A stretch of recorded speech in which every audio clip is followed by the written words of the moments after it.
Welcome to Seraphim X Games. Thank you for joining us. We have a lot of exciting Omega Strikers coming your way in just a moment.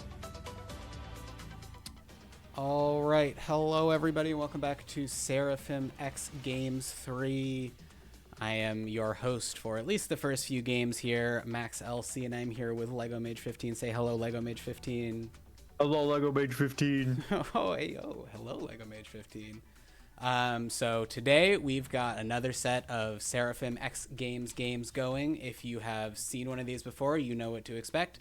If not, I suppose the short summary is we grabbed a bunch of Seraphim players, all in the Diamond through Challenger through I think Tempo's what he's Omega now, something crazy. No, he hit Pro League. Oh my God. Okay, yeah. So there's a little bit of some smurfing action going on in this one, but it's okay.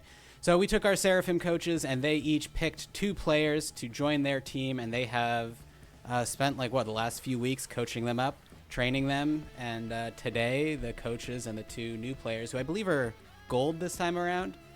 I think it's gold. It's cap high gold. They were not allowed to hit plat before they signed up. Okay. So today they will be, as we say, striking puck to the death. And our first match is going to be the team Use Energy Burst, headed off by Master X Malachi, versus Garfield B close parentheses, headed by Tempo Melon. Yeah, and if you put the 2 team names together, you do in fact get the sentence of all time that the meme is based off of, but I would say that is indeed a sentence of all time. We can call it that. But we are getting into our match shortly here. We are loading in on Atlas Lab. yes, and this is a round robin, so basically every single team will be fighting every single team, so we'll get a chance to see everyone, with the best record, of course, being the winner for the night. I don't remember what the prize was. What was the prize? That's a great question. We can ask Malachi once he's done with this game.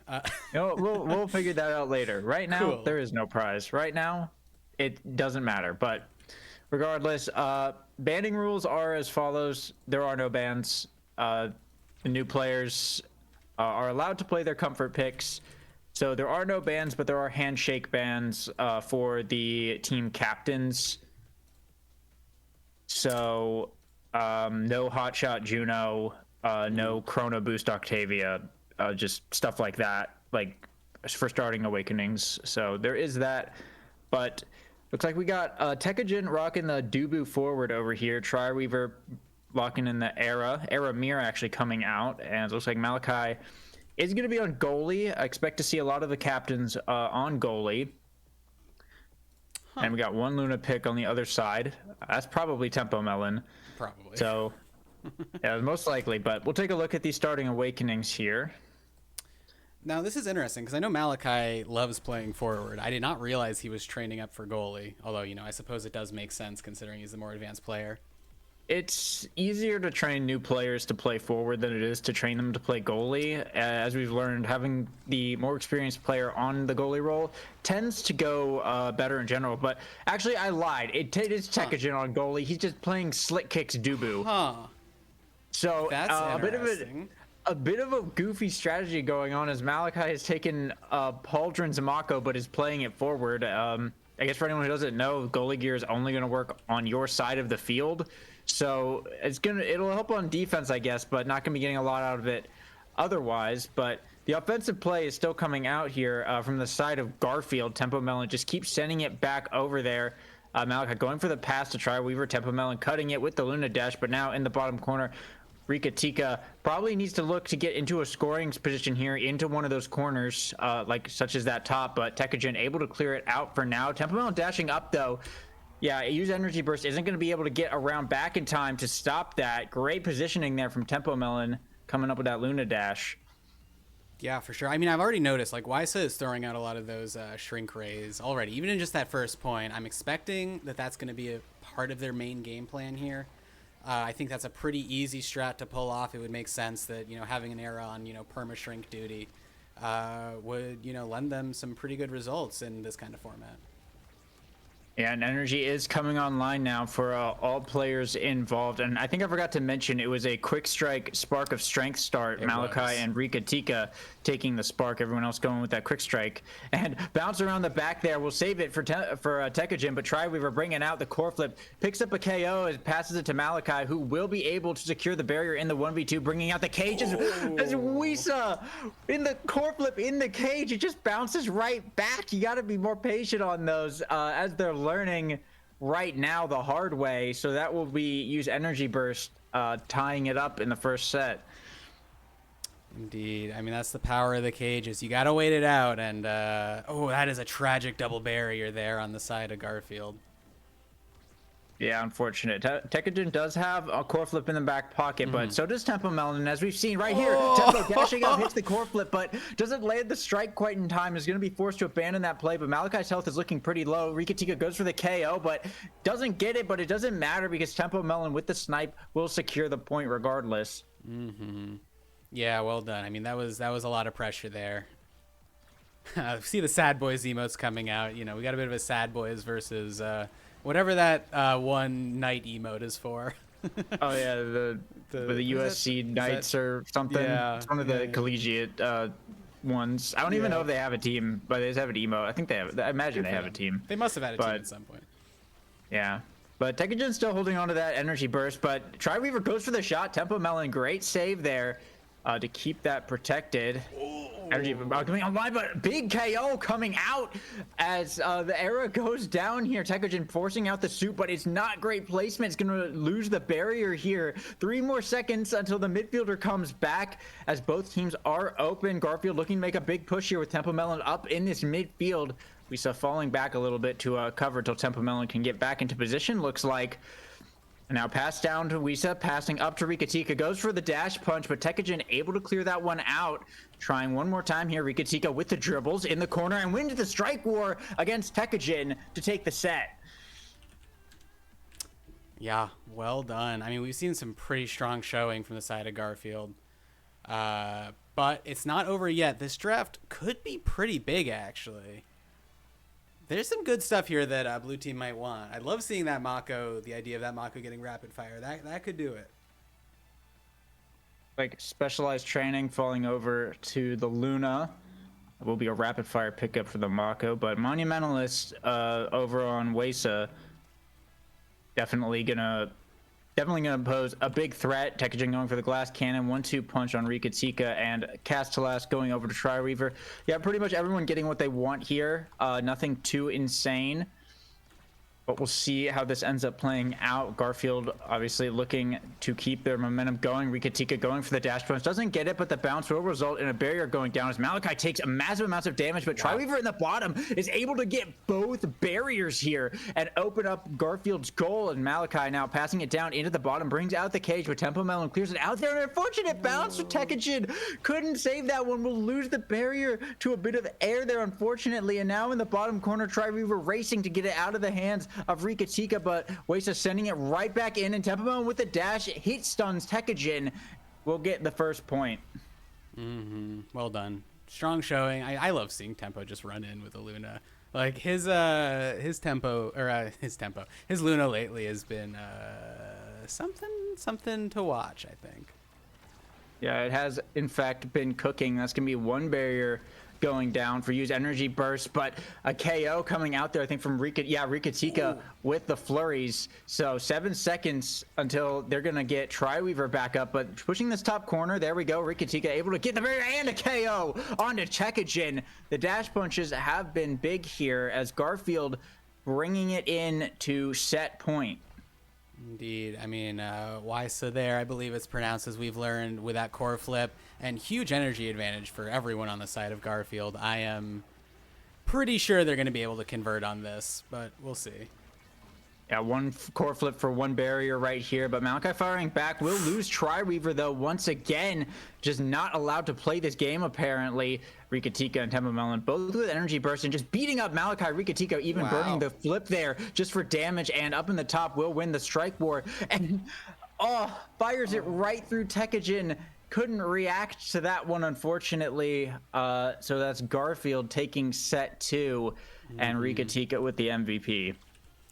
Indeed. I mean, we saw they were definitely gunning to kill Rika. We saw, pretty low stagger, but could not quite confirm in time, and it ended in a goal. So I think, honestly, I'm going to say the win condition for Use Energy Burst is probably just converting to a KO comp, or at least focusing down Rika, because they seem to be giving the most trouble to Tekkagen. But we'll see if they're able to do that, because it's not quite a strong KO comp to begin with. Yeah, and now with Tempo picking up that prize fighter, that's prize fighter specialized training Luna. You have to dodge the nukes or you will probably just die outright. Yep. And now Wesa, of course, with the Egoist is going to be big power here. Malachi got the team player, but with how forward he's been, I don't know if it will matter too much. Did matter there, though. Actually did get the barrier, and the Storm from Tri-Reaver actually picks up the KO on Tempo Melon. So Use Energy Burst will be put on the board first here, but I imagine Garfield is going to have an answer to this. Use Energy Burst. There it is. Use Energy Burst. That's what we were waiting for. We see Rika low and dead already. What a snipe there from Malachi. Just absolutely nails Rika right when they were on the edge. And now this is potentially a big chance for a power play, but Tekkagen couldn't clear it around the Storm, went the wrong way with it, unfortunately, and that will be the barrier down as Wace's Egoist pop, but it doesn't even matter because Tempo is just going to dash up and knock it right in. Yeah, well done. They converted what looked like was, a pretty bad situation on the side of Garfield into a goal. And that's just kind of the power of having a Luna who can just become a third forward at a moment's notice. And now Wesa still with that core flip up. Rika Tika pushing in the top side. It goes around the bottom, but will get the bottom barrier here. Tri-Weaver has a core flip up now as well. Wesa burning the core flip here, but it's blocked by Tri-Weaver's Storm, and Tri-Weaver unfortunately whiffs the core flip onto air, but Malachi pushing the bottom here, brings out the cage, doesn't get the barrier though, and now it's back to Rika Tika, but the black hole will bring it back over to Malachi. The black hole pops though, Tri-Weaver is going down, and now Rika Tika in the bottom side, but Wesa goes down now as well. Rika Tika still trying to push Malachi, but having to burn the flip there to save that as Tempo tries to go for a bit of push of his own, but Tekkagen is able to hold it down as Tri-Weaver is back online. Both the arrows back online, and Tri-Weaver getting a barrier off of that respawn here 1-1 as we're about to be heading into overtime shortly. The Storm comes out and doesn't quite get the barrier, but Tri-Weaver going for the push is going to instead take a lot of damage from the black hole as Rika's able to get that barrier. Tempo Melon finding another kill onto Tekkagen. It's just the forwards now, but Rika Tika in the top of the core flip fires it right through Malachi. That's Garfield bringing it over to match point. What a volley. That was quite possibly the most intense point we've seen so far in the game. Just kills were dropping left and right. Tekkagen lost his burst. Man, this is something. Oh, there we go. There's another. Tri-Weaver going down a lot. That Monumentalist Storm has been putting in work, and there's Rika Tika getting both of the barriers. Big double plays. Tempo Melon dashing in with the hit stun. Is just going to send it right in for a quick, I think that was a 13-second goal there to end the game. Wow. Well done indeed to the side of Garfield. That was something. I'll take a look at these stats here. Yeah, let's check just it a out. minute. And of course. Yeah, 7 KOs coming out from the side of Garfield. 4 in response from Use Energy Burst, but not going to be enough. Not going to be anywhere near enough when it's it's 9 goals to 2. So yeah, overall, Garfield just playing much better, made way less mistakes, much stronger defensive game in total. Rika Tika came out with the dribbles, came out with the dash punches to keep it in check, and yeah, they just did not let Tri-Weaver barely even play the game. Was dead most of that match. Only 42 redirects, unfortunately. Took a big brunt of that damage that came out. So GG's to both teams, but that is Garfield taking their first point here as we wait for our next games to come up. Yeah, let me check this out. We are waiting on some other games to finish. Oh yeah, Julak and Pokemon fans team, they finished, I think. It looks like they have started reporting scores, but they did not finish reporting scores. Okay, never mind. I lied. That's okay. Oh, they just finished reporting scores. Yep, Julak's team won. Julak's team, which I believe is called, what is this called? Team name Sparkling Kitties? I think that's what it's called. Sparkling Kitties. Oh, okay. We're getting word from Malachi that the goalie pick was not intentional. Oh, well, That is unfortunate. check your placement in the Yeah, lobby, bozo. unfortunate. Yep. That happens. I mean, we've seen it happen before. We'll see it happen again. Lots of people do it. But hey, I think if something like that happens to you, you just lie and say it's part of your big brain strategy. You know, like just say that yeah, it's intentional. I just wanted my slick kicks Dubu to be in the goal box. Yeah, for sure. Yeah, I don't know if it would have made too much of a difference, seeing with how Tempo's team played. Even if they had switched, I don't know if it would have changed a 9-2 outcome like that. Yeah, I don't think so. I think it's probably just the pro league difference. Like especially on a Luna, you have so much more room for that skill expression, that room to kind of hard carry. And with a pro league in your face, even if they are the enemy goalie, I would not expect anyone to be able to hold up against that. So it's a bit tragic of a matchup there. Personally, I think that Garfield, Tempo Melon's team, is my favorite so far. At least I favor them to win. But I think there are still some strong showings. Like I know Julok seems like his team's pretty strong, but we'll see. I believe we're watching Julok in round 5. Sorry, no, round 6. So we'll be able to see then how they're performing. Yeah, toward the end of the night, we'll see what's up with Sparkling Kitties. But the next scheduled one is going to be Wingles Warriors, led by Pokemon Fan, and I'm Lost led by Mudflap here. So that should definitely be an interesting one. Familiar here with Mudflap's team. I haven't really seen too much of what Pokemon Fan has been working on with his team, though. So going to be a little bit of a coin toss here. Both strong players in their own right, though, for sure. I know Mudflap has been working with his team pretty significantly, made solid progress with one of the members as well, their midfielder, to really elevate them. So I think I could see them going pretty far in this tournament. But yeah, I think Tempo Melon's team is definitely going to be the team to beat here. And it looks like, yeah, okay, it looks like they are out of their games. So we should be starting up here pretty shortly. I believe you are right.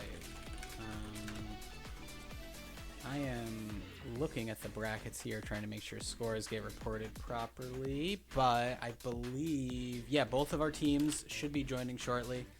We will have, I believe, Mudflap's team just finished up, so they might be a moment.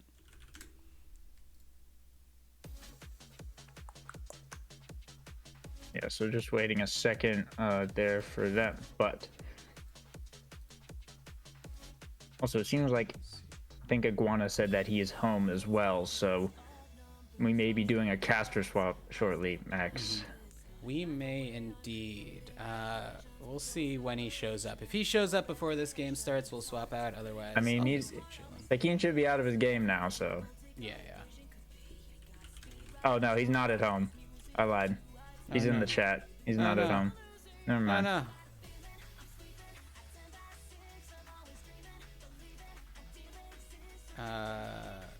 I'm having a bit of a skill issue in updating some previous match set scores, which is a classic, I would say, classic Max LC skill issue.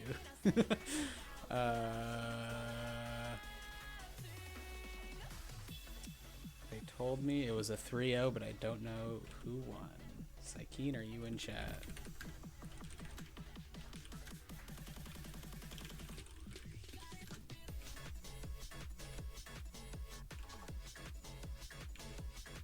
Ah, okay.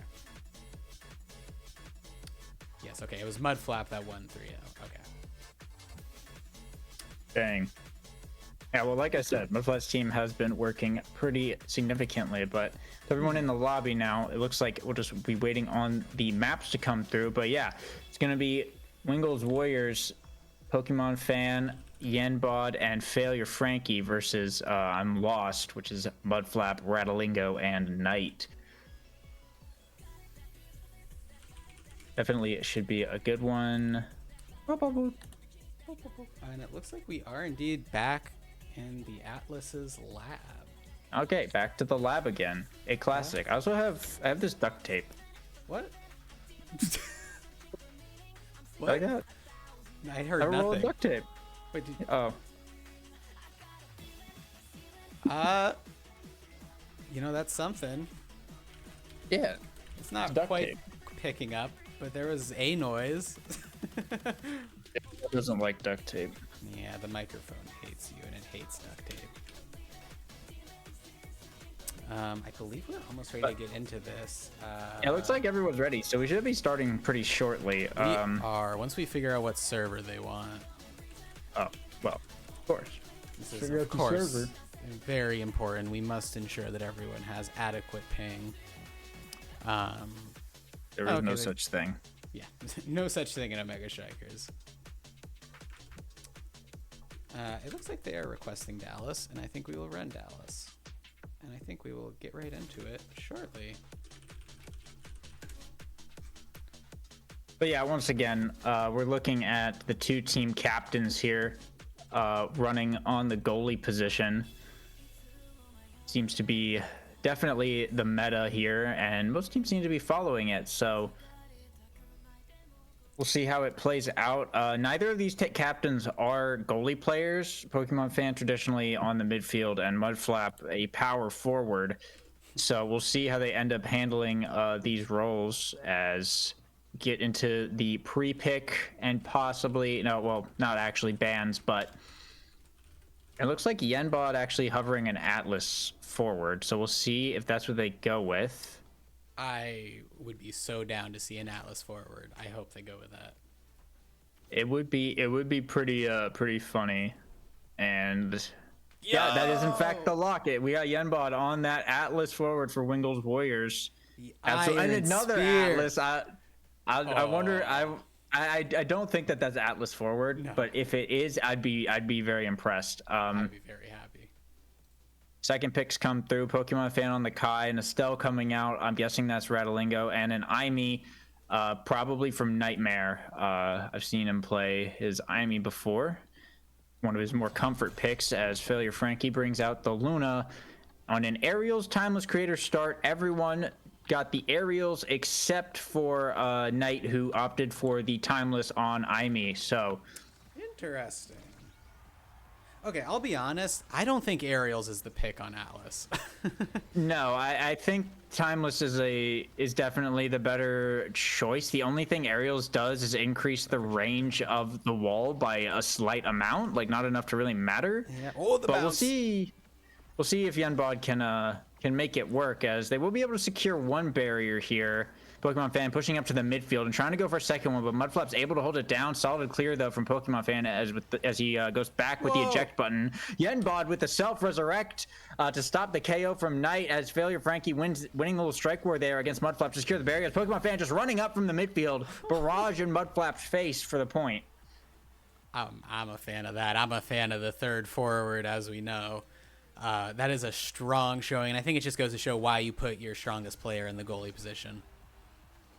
Yeah, Pokemon Fan does run a pretty mean Kai. Unfortunate whiff there, though, will result in a lost barrier as Mudflap dribbling, trying to get it back over to Knight. Having a little bit of trouble getting it past this midfield line here, but will shove it through Yenblood and allow the forwards to push up a bit. But Pokemon Fan able to clear it out. Failure Frankie with the dash, securing both of the barriers, as now Nightmare pushing up with the Cyber Swipes. Rattlingo right behind him to bring it down, but Yenbod interrupting the pass and just sends it right in. Mudflap isn't fast enough, can't reach the core. It's just gonna float right in.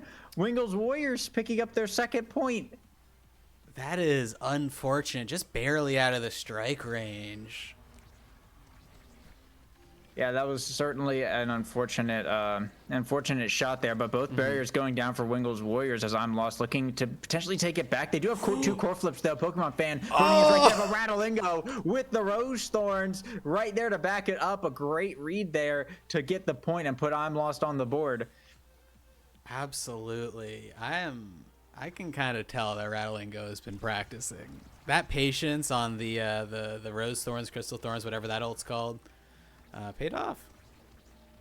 Yeah, Rattlingo definitely has been putting in some solid work, and another behind the barrier bounce there. We'll keep Mudflap's barriers up for now, but Frankie goes for it, but Rattlingo with the blink will save it for now. Got Pokemon Fan pushed up, but Mudflap able to hold it down. Core Flip comes out from Yenbod, but doesn't get too much, but the Black Hole Pop will grab one barrier here. Rattlingo in the bottom with the primary will secure a barrier for I'm Lost, but Pokemon Fan pushing up is going to pay for it with his life.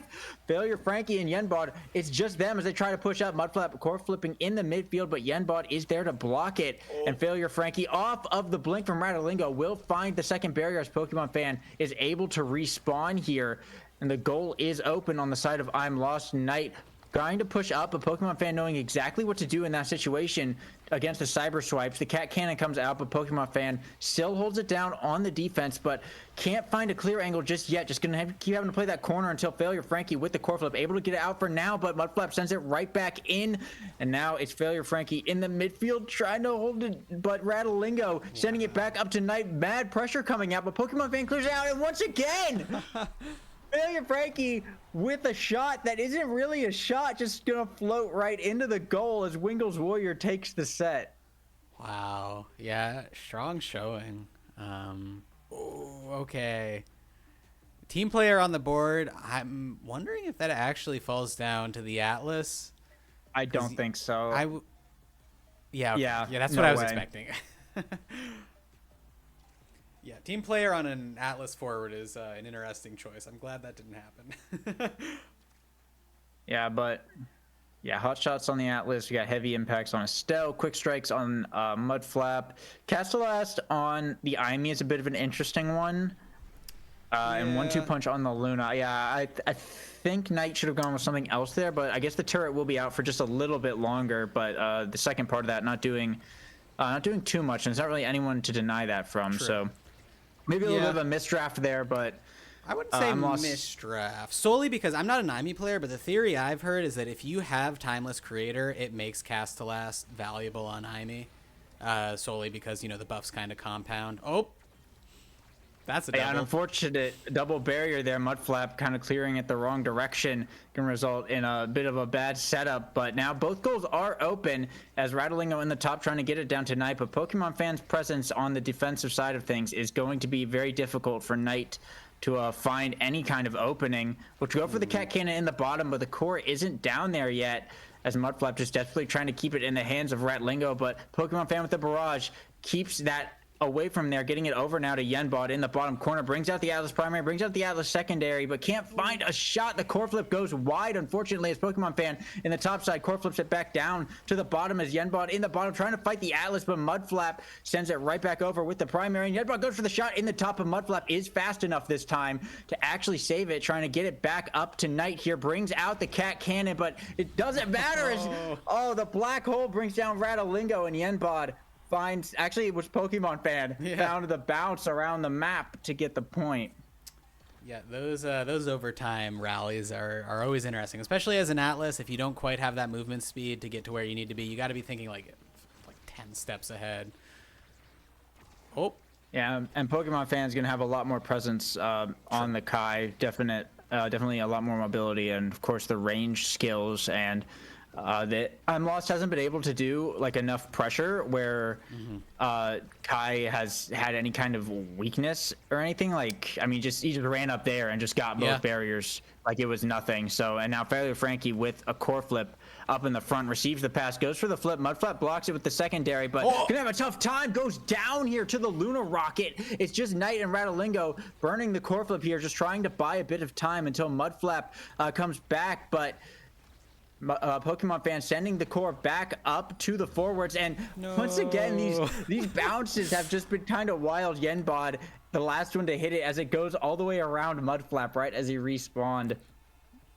Yeah, that's, you know, you hate to see that, but that kind of happens, especially when you're just respawning and you're not quite in position. You get a wild bounce like that, there's not much you can do. Yeah, and now with energy up on the side for, oh geez, that was an unfortunate clear. Mudflap kind of owned barrier there, and Wingle's Warriors just capitalized from there. Yeah, that is taking their unfortunate. second set. I will say, I think the biggest difference I've seen is that Pokemon Fan has had some crazy Strike War wins. Like, his patience and ability to react has been absolutely top notch. You see him defending without any ability usage whatsoever. And then with that, he saves his abilities to go up and do those crazy pushes and is able to just pressure it past Mudflap, who's probably out of abilities by then. Ooh. Yeah, an option to go for the Chrono Boost over the Prime Time to just run up and be more aggressive, really. Will see, Mudflap goes for the Stagger Swagger, Rapid Fire on the Atlas, Egoist on Estelle, Extra Special on the Luna, and what was that?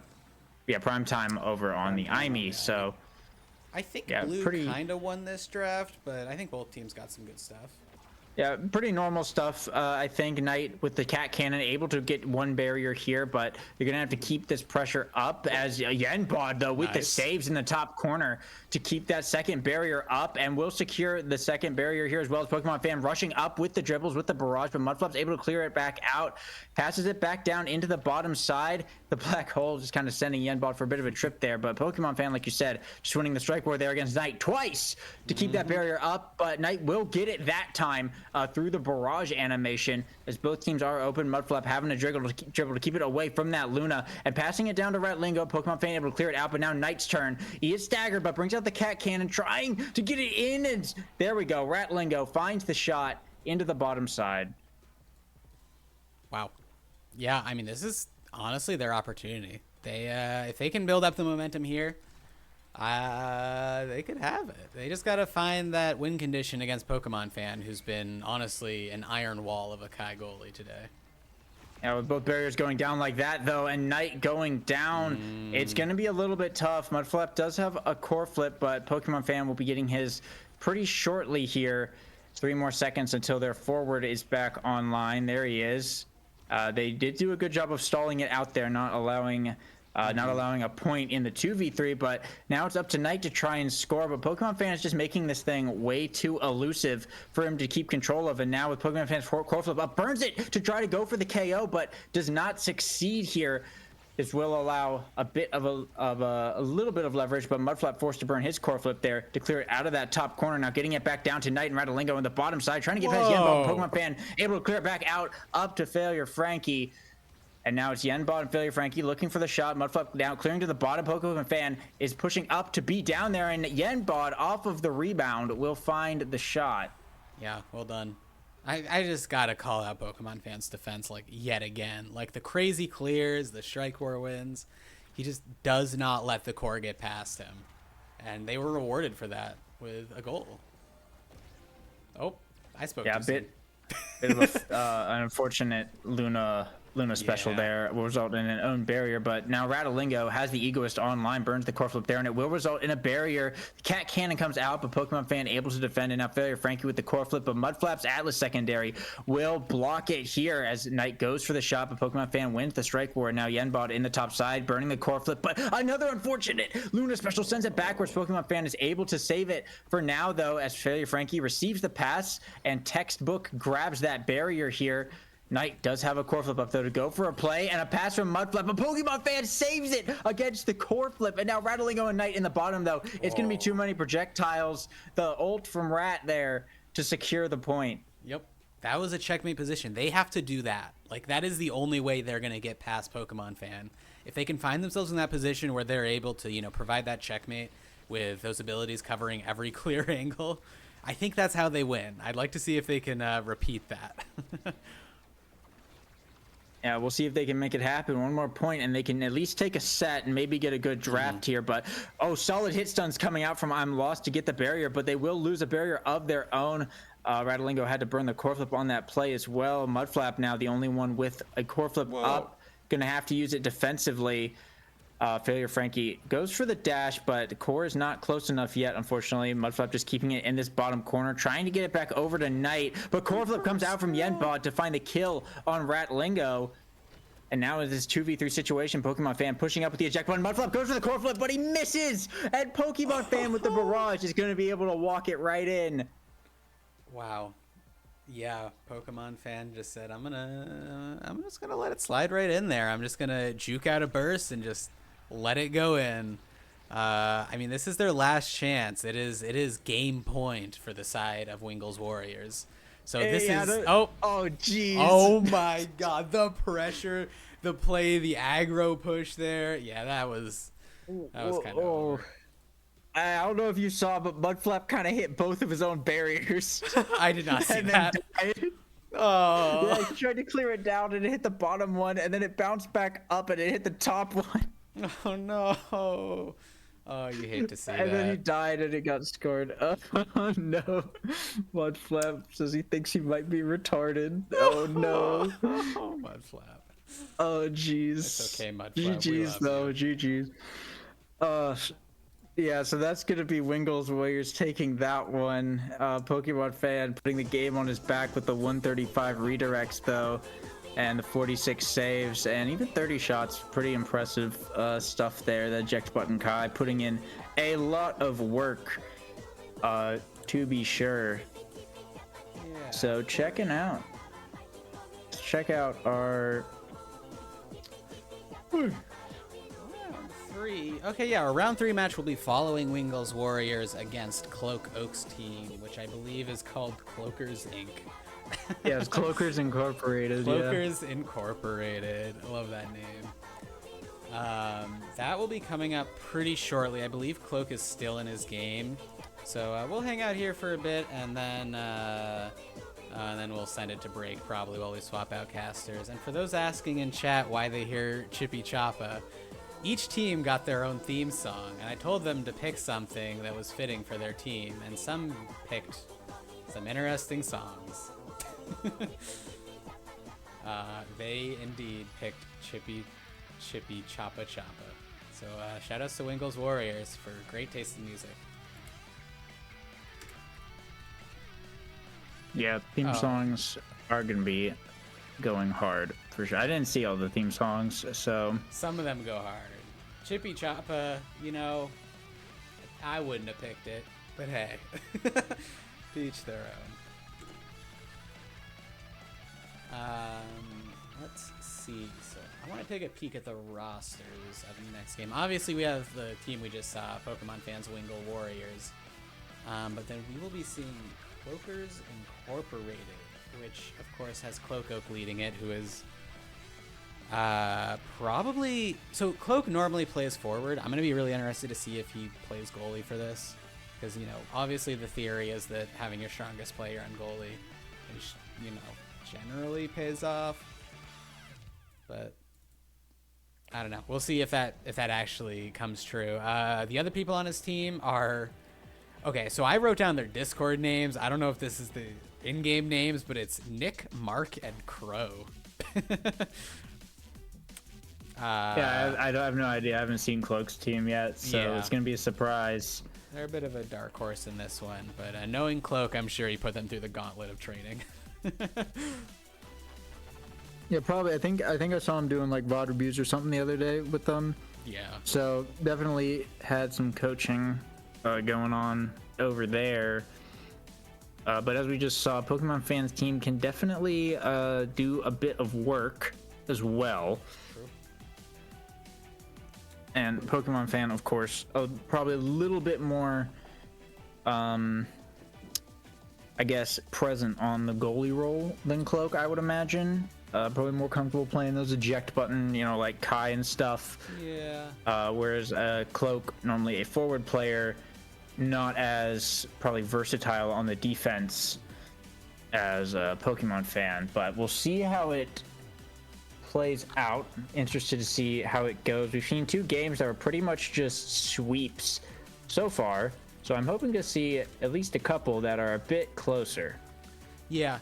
I suspect that this match should be closer. Like, just looking at the match history, Cloak Oak did lose to Mexi's team. I gotta look up the team names every gosh darn time. Mexi's team, the bad matchups.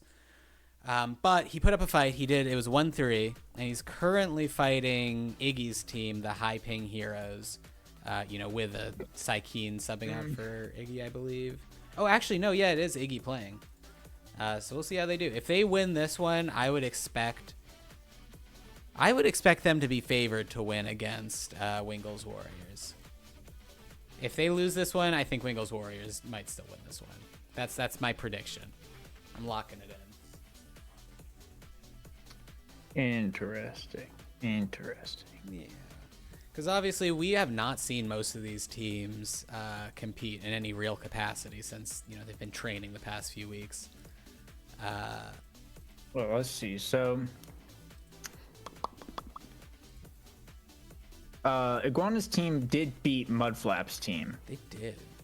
They did, in fact, 3-0 Mudflap's team, but Mudflap's team got 3-0'd by Wingle's Warriors.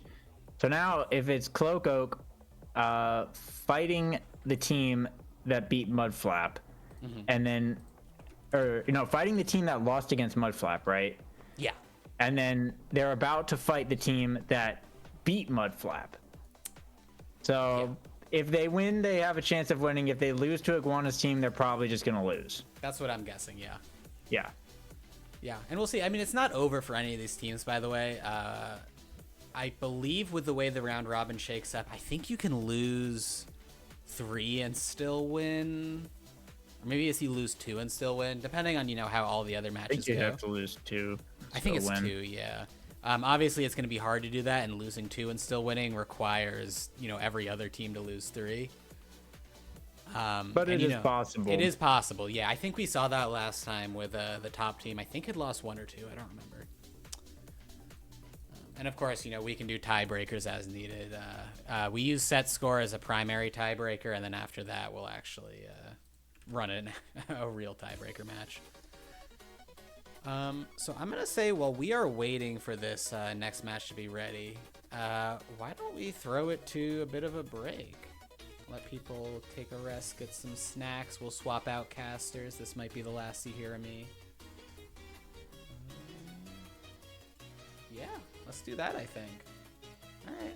So we'll see you guys soon. Stick around. We will be back in a little bit. Don't go anywhere. Bye.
rhymes with Sony. Round 3, right?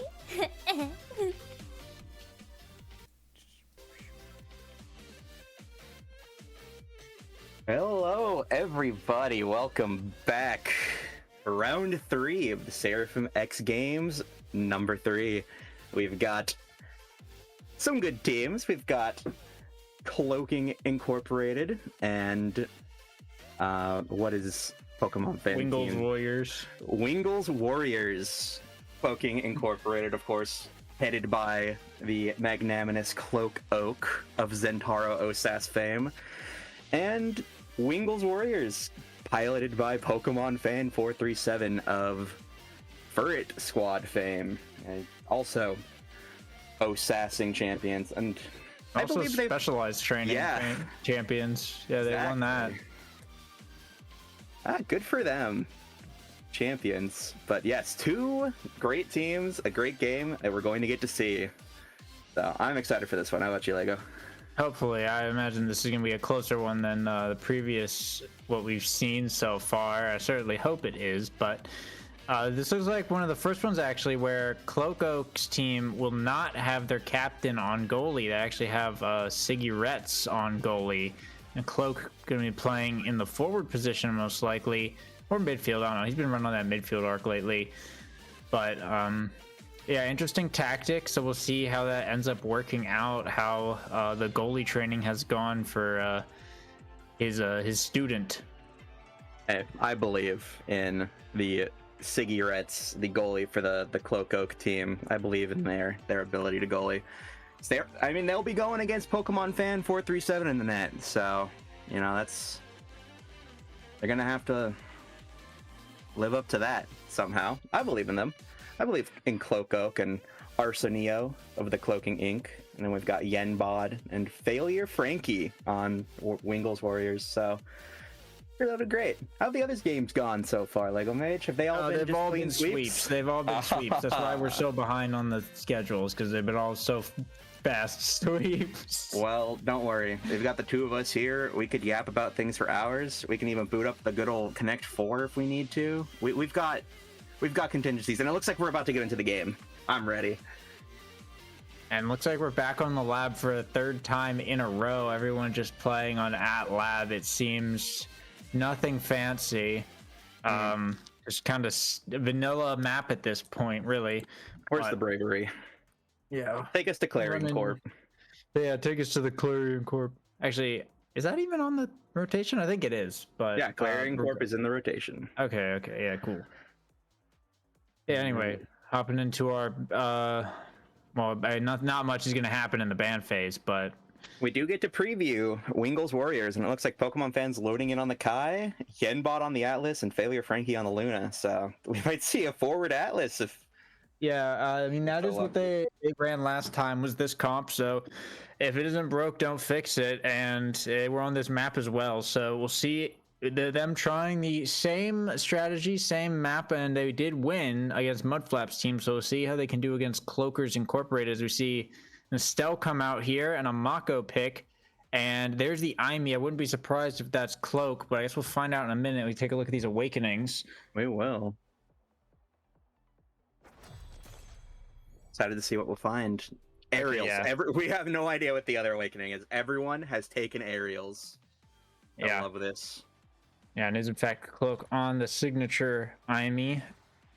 And Arsone on the Estelle, running a bit of a double midfield comp here with a Mako goalie. And Pokemon Fan playing a bit aggressive here on the kickoff. Doesn't get a barrier off of it, but will provide a bit of pressure. But Cloak Oak with the cyber swipes will grab the bottom barrier and continue to try and push, but Pokemon Fan able to clear it back over to Yenbot with an unfortunate Atlas secondary. Goes for the kill on Arsone, but hit the corp backwards and got kind of owned barriered there.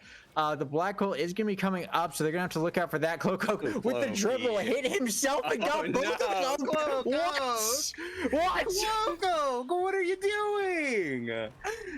Cloak Oak single-handedly orchestrated that entire traitorous offense against his own team, breaking the barrier and the black hole. with the same play. Incredible play from Cloakoak for the Wingles Warriors. Yeah, dribbled into the black hole, hit himself, got both barriers, and it basically just bounced right to Failure Frankie. And speaking of it, both barriers down once again here as Yenblad is able to just push it right into the bottom. Not a lot that Cigarettes could do about that one. Unfortunately, it's a very quick point there, 11 seconds.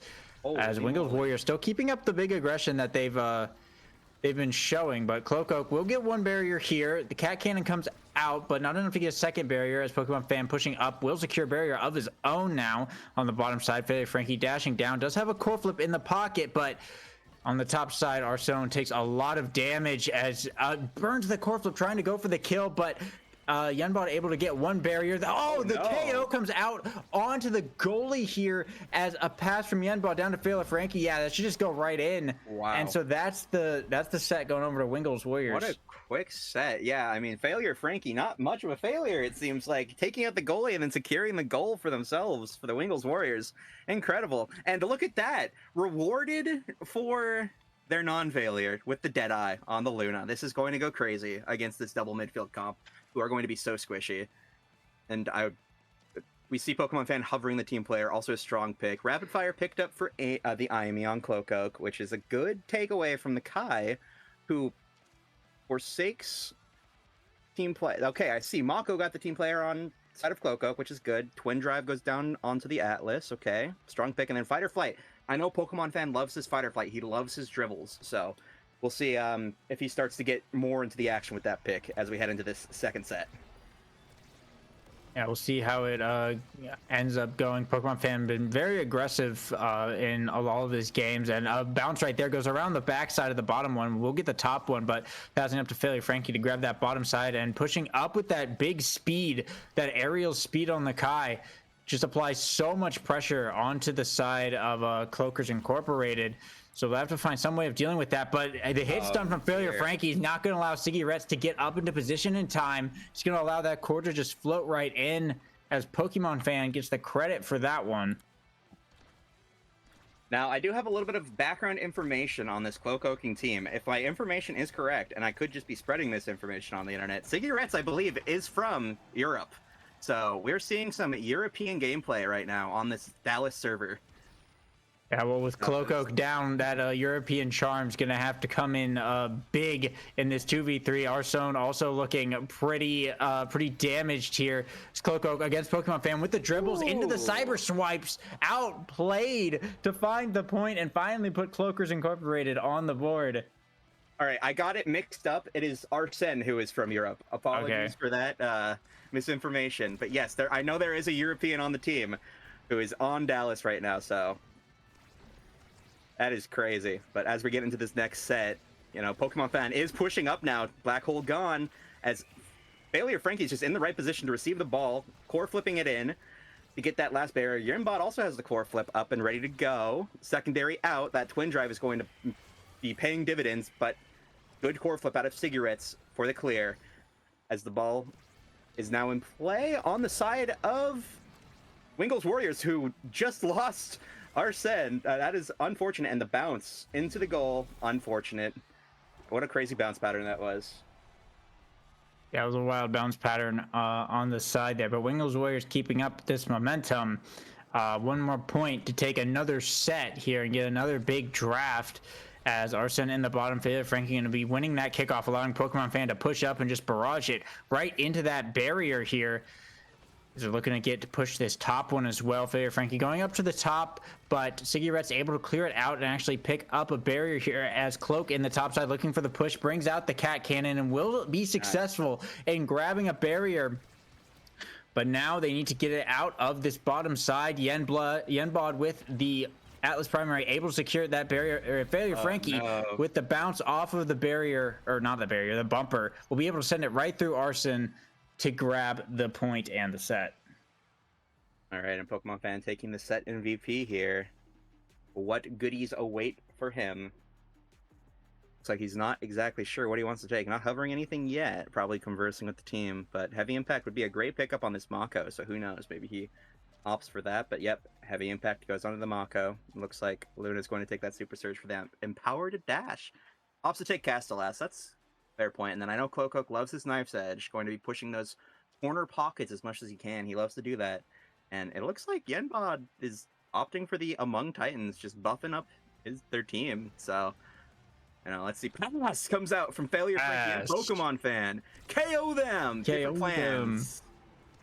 Let's see. And a quick bounce off the black hole from kickoff will result in one barrier of Wingle's Warriors going down, as now in the top corner, Arson and Cloak looking to make a big play, and off of the Cyber Stripes, Cloak will get that barrier. Goal is open. Arson looking for the pass. You're trying to get it up to Cloak, but Yenbod is able to interrupt and send it back behind the barriers. The barrier's still standing, but a pass over to Failure Frankie will secure that one. Cloak is looking pretty dangerously hurt, but Failure Frankie grabbing another barrier here. Yenbod up in the top versus Arson, winning the 1v1 and getting it down to the bottom side here, where Pokemon Fan can kind of handle it a little bit better, but the cat cannon comes out from Cloak. Pokemon Fan, though, solid patience with the dribbles, trying to keep it, and now pushing up and off of the pass.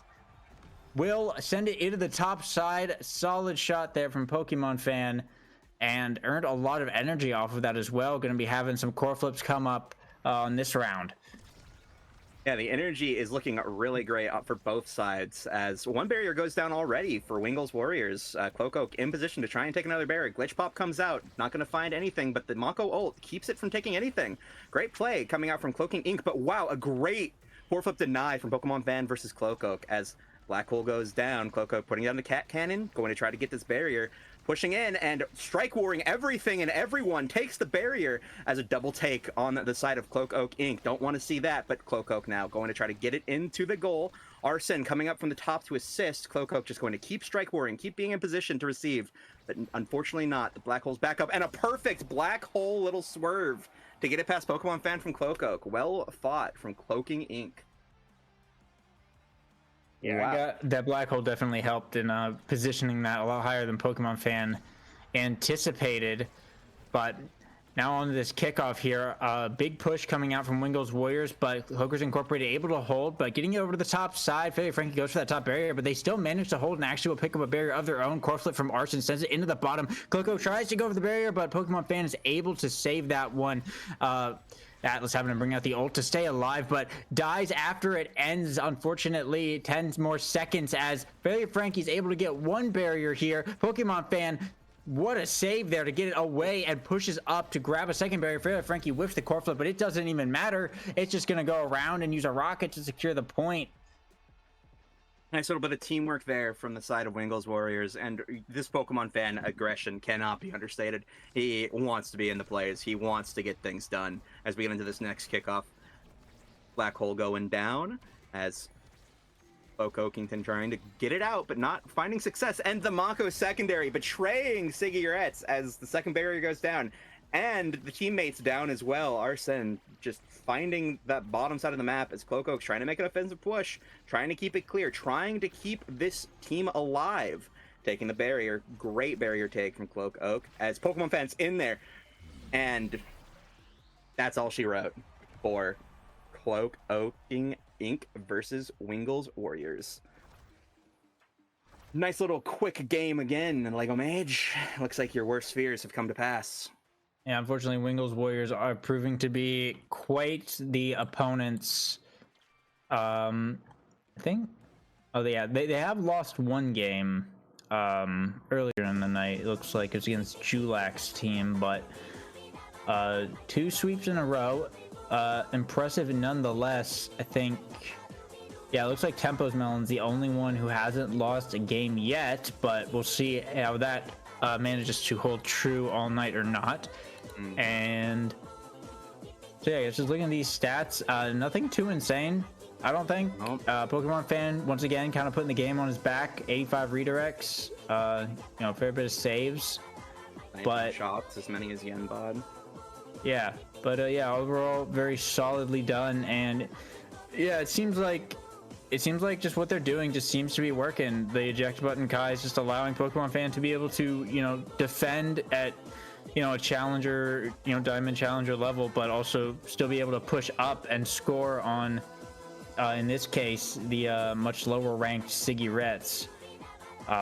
So that's, you kind of get a little bit of best of both worlds. You get the offensive pressure and you get the you get the knowledgeable defense as well. So it seems to be working out for them. We'll have to see if any teams end up finding an answer to this. But our next match. Boop, boop, boop. What's our next match, Lego match? I think it is, if I read the right thing, and I'm not like looking at actually like the entirely like wrong Round thing. 4.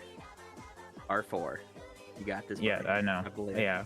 Oh yeah, it's High Ping Heroes versus Bad Matchup. So High Ping Heroes led by Soggy Iguana, and Bad Matchups led by Mexi Casual. Mm-hmm. Hey, a little bit of background insider info for you. I was subbing in for High Ping Heroes before I came to cast for all of you tonight, and I'm gonna say it, in this humble caster's opinion, my opinion matters a lot, by the way, High Ping Heroes is going to take it all the way. High Ping Heroes, I love them. They're my West Canadian boys, led by Soggy Iguana, and I'll say we kind of crushed bad matchups in scrims earlier, so I'll say it. I think we're going to see a good game here. It was a close one, so I think we're finally going to get our wish for a nice, close game. I'm excited for this next one. Oh, we'll have to see how that goes for sure, but it looks like it might be a minute because they are still in their game against Use Energy Burst. So we might end up having to go to another break in a bit while we wait for that. But I guess we'll see how that ends up playing out. I guess a quick roster update for everyone for how it's going. Tempo Melon currently 2-0, Pokemon Fan 2-1. Cloakoak is 0 for 3. Soggy Iguana is 1-1. Mudflaps 2-1. Mexi Casual is 2-0. Julax team is 1-2, and Malachi's team is 0-2. So yeah, Tempo Melon's team pulling out a pretty solid lead so far. They've won 8 sets and only lost 1 in total as well. And yeah, it looks like unfortunately Malachi's team is in dead last right now, 0-2, and having lost 6 sets and winning 0. Oh geez, that's a bit rough. Yeah, Cloakoak's team is 0-3, but they won 3 sets and lost 9. So I guess when some of these other games that are ongoing finish up, we'll have a little bit of a picture for like Mexi Casual and Soggy Iguana and Tempo's teams, depending on how those matches turn out. But yeah, right now Tempo's team in a very strong lead. The next closest is Mudflap's team. Actually, no. I think it's a tie between Pokemon Fan and Mudflap. Yeah, it's a tie between Pokemon, Mudflap, and Mexi. Actually, Mexi's game is still ongoing. True. So if he wins this one, okay, looks like actually something, it just ended. Looks like Tempo Melon actually won against Mexi. So Tempo is 3-0 and Mexi is 2-1. Yeah. Oh baby. So Tempo is in first, and second place according to the sets is, yeah, it's tied between Mudflap and Pokemon Fan in second place right now. So that's Wingles, Warriors, and I'm Lost tied for second, and Garfield in first. Yeah, that would be an exciting one to watch. So I wonder how that one will shake out between those two teams when they finally get to each other in the round robin. Well, it looks like, well, actually, I'm Lost and Tempo and Garfield are fighting each other right now. Oh baby. So they are fighting each other right now, but it looks like Soggy Iguana has finished the match and has won here against Malachi's team, dropping them to 0-3, and Iguana up to 2-1, 6-6 in the sets. So that's a good way to end it here, coming right off of a win. To fight Mexi Casual, who 2-1, it was also 2-1, but has lost less sets. So Mexi Casual's team technically in a bit of a higher standing here. So the performance here from both sides especially if there's a tie for second, is going to matter a lot. Oh yeah, we love this round robin where everyone gets to prove each other against one another, and you know, I hope things shake out efficiently, but you know they won't. We might, I don't know what'll happen if there's a tiebreaker. We'll see. I'm sure our wonderful producer in TO Max has already planned for every contingency. So, you know, this is going to be an exciting night, to say the least. I mean, last time we had a 3-way tie, so if that isn't every contingency, I don't know what is. But yeah, yeah, they haven't selected their map yet. We're waiting on one of the teams to show up. So I think we're gonna take a quick 2-minute break while they do their map bans, and then we'll be right back with their match. So don't go anywhere. We'll be right back.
Are you still with us? Round 4 is right around the corner. All right, welcome back, everybody. We're ready, just about to get into this next game. It looks like everyone's readied up in the lobby, and we are queued in and ready to go. So Yeah, and it looks like we're back ready. on Atlas's lab for a 4th time in a row. It seems to be a popular map tonight for these teams. All right, back to the lab again, baby. Let's see. All right, we've got the perspective of Mexi Casuals team here of the bad matchups. So, see how this takes out on their side. They're hovering Juno, X, and Mako right now. So, we'll see. Maybe those will be their permanent picks. Who knows? This is a tournament with no bans, by the way. Don't want to ban out our little one-trick newbies. That would be not great for them. Looks like Ami Hasu is Sticking with that Juno. Yep. Locked in and ready to go. We'll see the first pick here from High Ping Heroes, also a Juno from Shafreak, I'm guessing, and the Asher comes out with the X on Spectra, Rasmus from Soggy Iguana, and Mexi Casual Mako. So, excited to see what these awakenings are. Back on the lab. Deadeye, built different. Oh, baby. Not a single Luna in sight either. Beautiful Nope. day.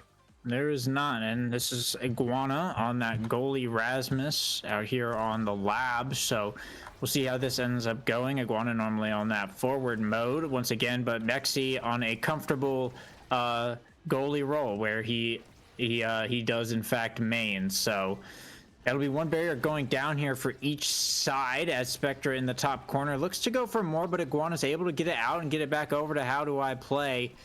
The cage comes out from Mexi Casual, though, to shut down that play for now. Goes for it once again, but Mexi able to clear it out, get over to Spectre, sends it around the back, and grabs the barrier. But How Do I Play? Looking dangerously hurt. Spectre doesn't have level 2, though, to confirm the kill just yet.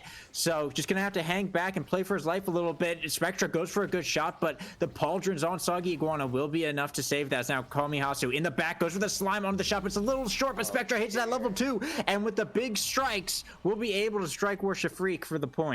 What a good goal out of Spectra. Yeah, that hitting that level 2, getting that power spike, pushing the ult button and shoving it in. Great play from Spectra. I'm excited to see what else he can do with this X character as we get into this next point. Ball is on the side of the bad matchups, but it's getting pushed back to Soggy Iguana as he is fighting for his life to keep it defended. Hook goes out, but not going to find anything as the next barrier goes down. Goal is open on the side of High Ping Heroes. As Spectra trying to keep core control to get it in, Iggy is patiently waiting for his strike and finds it, but the black hole pops, pushing everything out of position. Iggy with a good defense, keeping it out of the goal for now. Shafreak close to core flip, but How Do I Play goes down. Spectra killing him, and wow, what a great idea with the dash core flip to try and grab that from Iggy. Didn't quite pan out, but oh, right into the slime, and AI will take care of the rest for you. Yeah, Iguana just passed at the one place that he was not supposed to.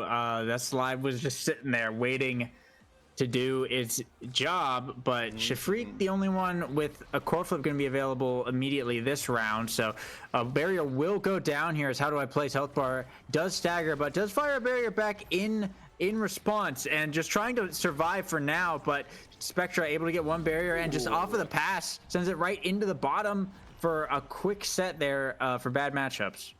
All right, Spectra kind of going crazy on this X. Wow. Well played as he takes the well-deserved set MVP, and there are plenty of things that he wants here. But interestingly, it looks like he's hovering Chrono Boost. Looks like he likes that secondary, and he's going to make the most of it. Oh, baby. All right, and what is Soggy Iguana going to pick up? Twin Drive. Not a bad pick. Not a bad pick. Having more tools in the toolbox. Glass Cannon picked up from Mexi Casual on the Mako. Demolitionist goes to the Asher for How Do I Play. Spark of Strength on the Juno. That's a nice pickup as Spark of Focus goes on to Shafreak's Juno. All right, so it looks like Call Me Hasu is going to be playing for this hotshot, trying to get those super strong, super red cores as we get into this next point. Yeah, and we'll see one barrier goes down pretty quick here. High Ping Heroes trying to keep this going, but a pass down to Call Me Hasu will grab a barrier here for bad matchups as Shafreak is taking a lot of damage. Spectra with the X Maximus will find the kill, but lose the and also get the barrier here as well. Call Me Hasu passing it into the bottom corner, getting the slime in position. Ooh. And perfect from Call Me Hasu to set that one up, and Soggy Iguana just not have an answer for that. It's either going to go to the slime or Spectra was going to hit it up. And not too many options to go with. Yeah, I mean, that Call Me Hasu, great with those slimes already. Popping them off, trying to get a barrier, but not going to find it as, wow, Mexi Casual plays patiently, lets it go around for that Atlas Lab special, but still loses the barrier after a nice try. Core control being kept on the side of High Ping Heroes. They're trying to push it in. That slime going down, but they're going to lose it. Maybe a barrier for that. Yep, as one barrier goes down. Call Me Hasu with the perfect slimes. Pass to Spectra. Call Me Hasu, pass to your X. Look at him. He's ready to go. He's flying. He's got core flip. He's strong, and he's waiting as now he is in prime position to try and get it into this Soggy Iguana net as Soggy Iguana is going to win the core flip strike war against Spectra to keep it in play, staying alive. with the primary out of Atlas, trying to keep it clear. Aldrin's coming in clutch there with the big size as he has to keep fighting and fighting and fighting. His team will get it out. He believes as the core flip, he's going to pop it to try and get that barrier. Sends it to Mexi, who is not able to clear it. Now fighting 2v1 pretty much against Shafreak. And how do I play? But how do I play is so staggered. As, wow, these slimes are going crazy, keeping the ball in play and using the core flip to take out how do I play. What are you going to do? As now they have to. Yeah, now in a 2v3 here, Kamikaze brings out the slime, but Shafreak sending it right back over. Mexi Casual core flipping it for the save and sends it right into the corner for a demon angle to actually pick up the point as well. For bad matchups now on set point here. Oh yeah, baby. What a point. They held out nice and strong, but we'll see. We're about to get into the draft. If they Kamikaze taking a lot of damage here, trying to push this bottom corner, but Shafreak definitely putting up a fight. The barrier does go down as Kamikaze is still staggered, just trying to avoid the black hole, avoid how do I play, as Mexi Casual in a little bit of a tight situation there, will lose that top barrier, trying to keep it up in this top corner, but not a lot of clearing options here. Just gonna have to play patiently as Shafreak and how do I play are both up there looking to make this push. Soggy Iguana now up in the midfield as well. Will manage to finally get it over to Spectra, who pops the X Maximus to grab the barrier, and that will open up the goal. And now in the bottom corner, Spectra looking to go for the shot, but Soggy Iguana able to clear it out, and with the hook, another great save to send it back up to how do I play. And on the top side, Passporter comes out but doesn't quite get anything as Spectra in the bottom. Mexi Casual trying to get the pass over to them. Doesn't quite reach. Core flip comes out from Mexi Casual. Spectre goes for the dash, but does not hit the core with it. Shafreak and Soggy Iguana both have their core flips up as well as in the midfield. Core flip coming out from Shafreak. Goes for the barrier, and how do I play off the rebound? Will secure it here, and now pushing into the top, going for the goal. Shafreak, and how do I play? But the slimes from Komiyasu are too much. Soggy Iguana core flips it over to how do I play, and solid redirect right around Mexi Casuals. How do I play? Picks up the point to put High Ping Heroes on the board. They wanted to prove me wrong. I said it was going to go into the draft, and they said, no, we are still in this point to fight. Let's go. High Ping Heroes into this next point. Shafreak with the slime, going to try to take the barrier. 2v1s for the barrier. Well done, Shafreak. As Soggy Iguana clears it back out to midfield. The barriers are open. I didn't even see the bottom barrier get taken. As this core just goes right in. High Ping Heroes have found their footing against the bad matchups. Holy moly.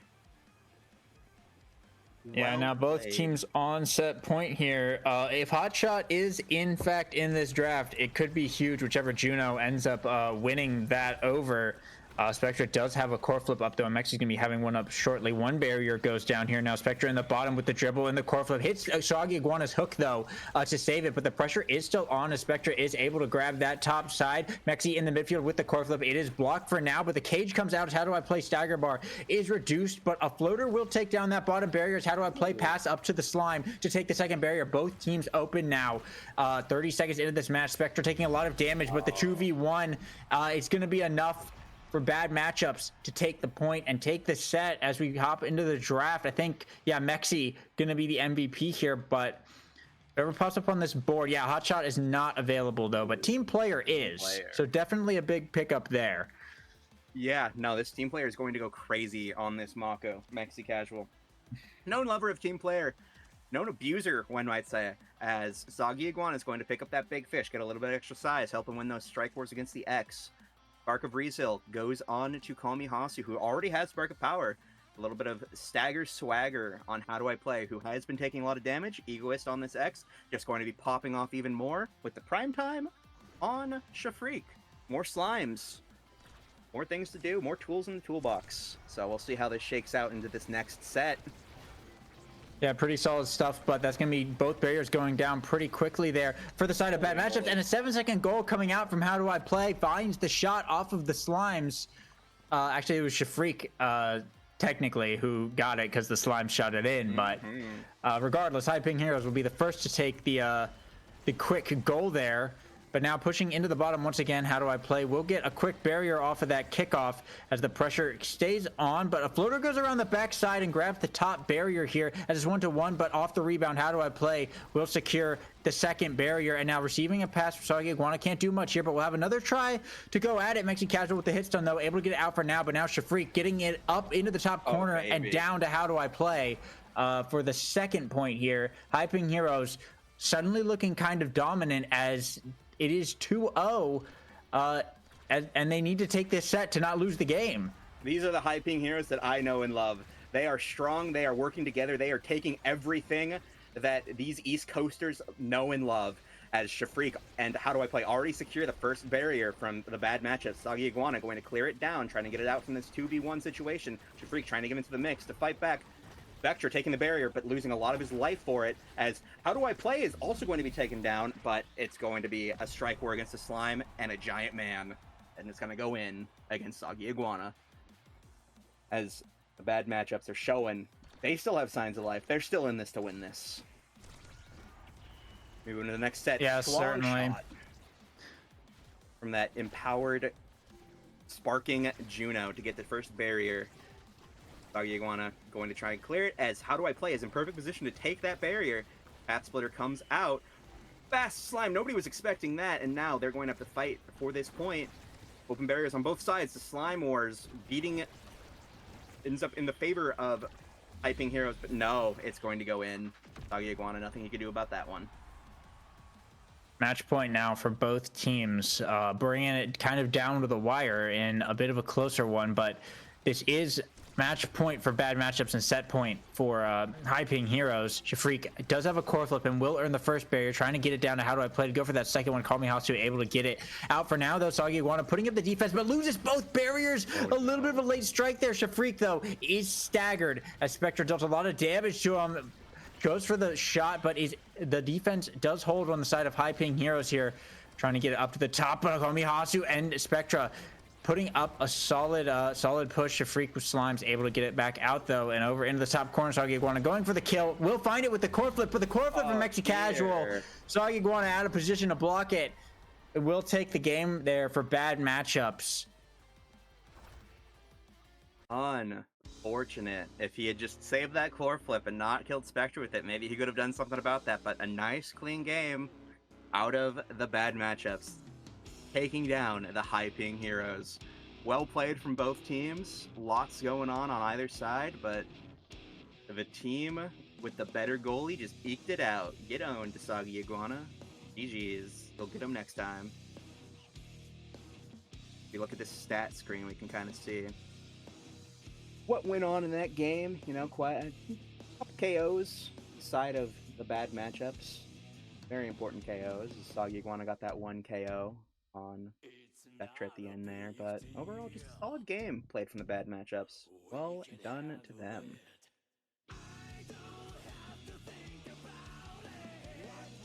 Yeah.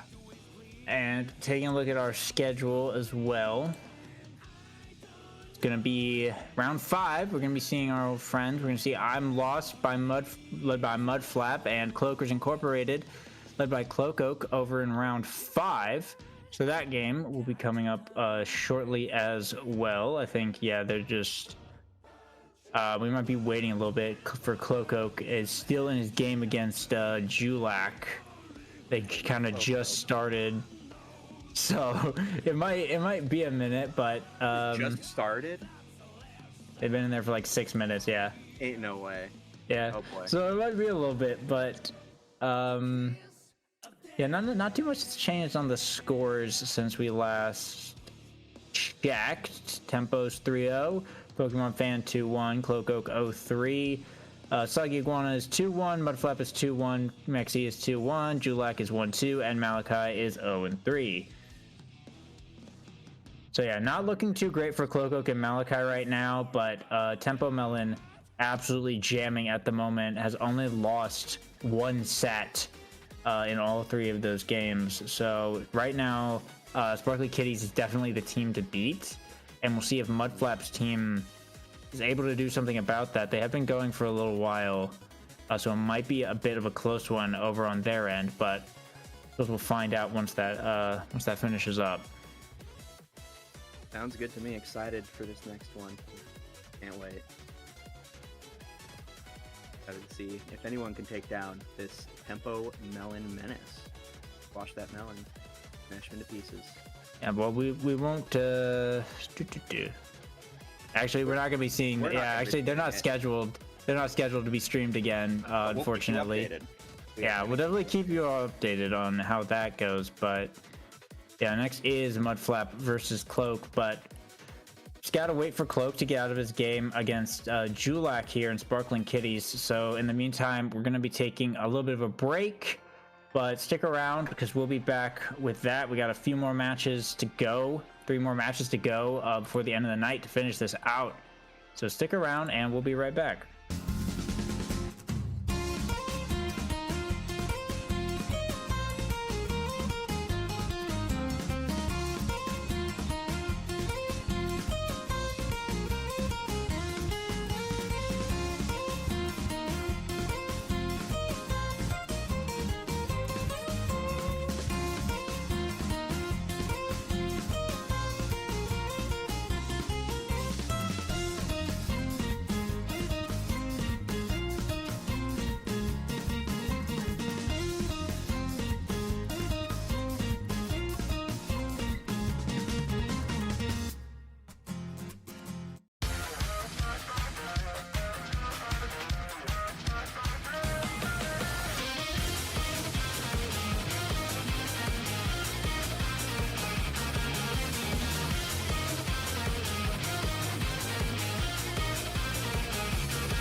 Flame hidden in my heart. Didn't know how to grow from a single fire spark. But let it go when the road was dark. Couldn't wait, ran ahead, it's time to move and make my mark. I gave my cry, left all my regret. I just wish to be stronger, to give it all my best. What do I do to spread this burning courage? Every day, every night, it's stuck inside of my head. Don't stay blind today, wanna be somebody leading the way. Don't be afraid, gotta be brave, no matter what's coming our way. Get down and hype up the crowd. We can bring the energy they've never seen before. There's no doubt we're going all out. It's time we can shine the fighting dream inside. So don't back down, we have the power. I know nothing can stop us, we get it that way. I can't stop now, it takes a knockout. My friend, just believe and keep on shouting till the end goes straight.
All right, welcome back, everybody. We are getting into our next game, finally, with Cloak Oaks team and Mudflap. I believe, if my memory is serving me correctly, open parentheses, I'm checking Discord for the names, close parentheses. It is I'm Lost Mudflap versus Cloakers Inc. Cloak. So, exciting match. I'm ready to see it. Looks like Mudflap is going to be playing goalie. And looks like we're doing a little bit of a goalie swap on Cloak Oaks team. Projectile Vomit taken in for goalie instead of Cigarettes. Hopefully that's correct. Who knows? We'll find out when they get in game and figure it out. So, excited to see this on Otten City. Let's go. Otten City definitely going to be favoring that Estelle that Rattlingo has been rocking, but we'll see what Cloakers Incorporated managed to pull out with. Cloak is on his comfort role here, and Mudflap still on that goalie. Not his cup of tea, but has been holding it down, has led his team to a pretty decent record, 2-2.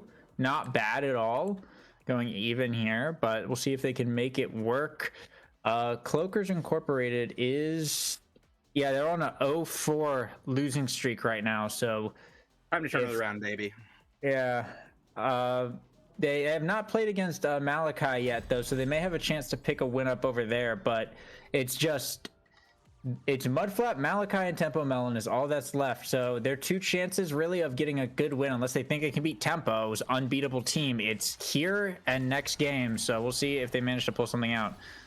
All right, it looks like we have Cigarettes on the Kazan, Cloak on the Rasmus, and Projectile Vomit on the Mako. Excited to see how this one plays out as Cigarettes pushing strong, trying to get that barrier, but cleared out from Rat and Mudflap as the barrier goes down on the side of Cloak Incorporated. But Projectile Vomit makes it clear up to Cloak, who's going to pass it onto the side of Mudflap, but going to get it clear. But Cloak continuing his offense, albeit a bit staggered, but making it work as Rattlingo trying to push the offense, but not making it through as the ball finds its way back to Mudflap, but Mudflap's able to clear it into that top right corner, bottom right for Cloak Oak's team as a wild ball takes the barrier on the side of Mudflap's team. Cloak Oak going to use the Rasmus hook to drag it towards them. Cigarettes in position to try and fight this Mudflap, but Cloak Oak kind of gets in the way, but does not matter. Core flips go out, and the goal is sunk. Well played on the side of Cloak Oakers. It was a good strike war there from Cigarettes. I guess notably as well, it was an Egoist start. Projectile Vomit was the only one that did not take Egoist, opted for the glass cannon instead, but does have a core flip up now, though. Burns it immediately to try to send it back over to Siggy. I'm sorry. No, I said that right. Never mind. Doesn't matter. No, it's fine. Knight found the goal. Calls in. And I'll say Knight is pretty good on the Zentaro. These are supposed to be like the lower elo players coached by the pro league or the challenger type players, and Knight has been performing well as this supposed lower elo player. You know, really good on the Zentaro as we get into this next set. Going to find that barrier all by themselves, going to push the core into a standstill, trying to set up a play, but not going to find it as it gets onto the side of Mudflap, who uses the soup to stop the play. Upwards log does not find what it's looking for as the core flip is used to take the barrier. Cloak Oak trying to find it, but Knight with the incredible deny from Projectile Vomit, who does not able to stop the offensive push, but great play nonetheless. Rattlingo finding the goal. Getting to this next point. And I'm excited to see how much Egoist is going to play a part in this game here, as everyone's going to be running around Otten City trying their best to find the barrier, but getting into the next, it's just back and forth right now through the midfield line, trying to find something as Cloak Oak's going to be defending, but not able to find something. The Mako secondary comes out, saving that play for the side of Cloak Oak's team, but Orflip comes out, and the Zentaro, waywardly used, saves it for the side of Cloak Oak. They have a fourth player, I guess, as they now Cloak Oak's trying to push. Soup comes out as Cloak Oak has the Egoist proc, trying to find something with it, but it looks like I'm Lost is going to be able to keep it away from him, and the Egoist runs out as the barrier falls for Cloak Oak's team. Flip goes out, roll goes wide as Mudflap is not able to stop this push. Primary used from Cloak, not finding anything, as Knight now has Egoist running in, trying to find something. Cigarette's going to find the ball into the bottom corner, top corner for Mudflap, as we're now at 2-2 set point for this set one. Yeah, much closer this game, it seems, than we've been seeing, but we'll see if either team's able to do something big here. Knight with the core flip up in the box. Just needs to receive the pass, but Siggyrat's able to get it past Mudflap for now and actually take the barrier. Does whiff the core flip, as Mudflap will earn a core flip of his own. The snipe almost sending it back in, but Mudflap earns the core flip for allow Knight to win the strike war to get the barrier. But now in this bottom corner, Cloco pushing in. The soup comes out from Mudflap, but Cloco's ego is pop pushing in the top. Core flip point blank, able to send it right through Rattlingo and Mudflap to take the set. Yeah, I expect we're going to see some very quick, snappy rounds this game from this Egoist. Historically, a very strong awakening. Buffed, unbuffed, buffed, and buffed again. Who knows? I don't know at this point, but it's a crazy awakening, especially on this big open map with lots of orbs where you can get energy really quick. Into the awakening draft here, though. Big Fish being put onto Cloak Oak. Strong pick on this Rasmus, especially when you're trying to make the most of all of your sizes. Stagger Swagger on this Mudflap character, as Super Surge gets down onto the Mako, 100% of deny from the Zentaro, who picks up the Spark of Rezil, is on taking Demolitionist, Estelle with the Deadeye. This is a very big team on the side of Cloak Oak, and a team that looks like they're going to be patiently awaiting their opportunities with their Awakening drafts on the side of Mudflap. As we get into this next point, Cloak Oak going to try to push it with Cigarettes with a great placed primary, going to take that barrier. Cloak Oak with the hook, going to find it on the side of Mudflap as Cigarettes pushing the offense, not finding anything for it yet, but Soup goes out and kind of clears it. Slow folder ball as Cigarettes trying to find a push into this. It's not getting past the midfield line as Cloak Oak and Cigarettes keeping up on this offense. Mudflap getting into the play, trying to find something as the barrier goes down. Knight wins the strike war, wins 2 strike wars, gets it in the goal. That's all you need. Just win 2 strike wars. Let's go, baby.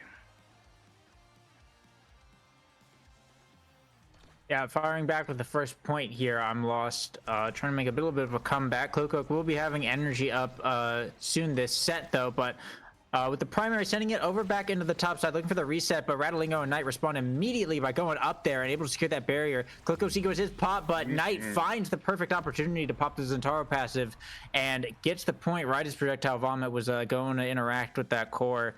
So this will bring I'm Lost to set point, and Mudflap about to be actually core flips coming up all around pretty shortly here. Cloak Oak taking it into the corner off of kickoff, but I'm Lost managed to hold it for now, sending it now into the bottom. Can't get anything going with that though. Cloak Oak with the core flip is able to get it around the soup and open up the barrier, but Mudflap's Egoist has pop pushing way up, goes for it all, core flips for the barrier, and now Rattlingo sending it back up, goes for the Estelle primary, but it's a little bit too high, bounces off the edge, but might have another chance here. No, Cloak Oak's able to get it back out of there, but now once again Rattlingo pushing it up into the corner. Knight goes for it, but Projectile Vomit with the clear. Rattlingo goes for the primary, does have an Egoist pop up down, wins the strike war, doesn't need the core flip, will find the goal. Rattlingo taking the set.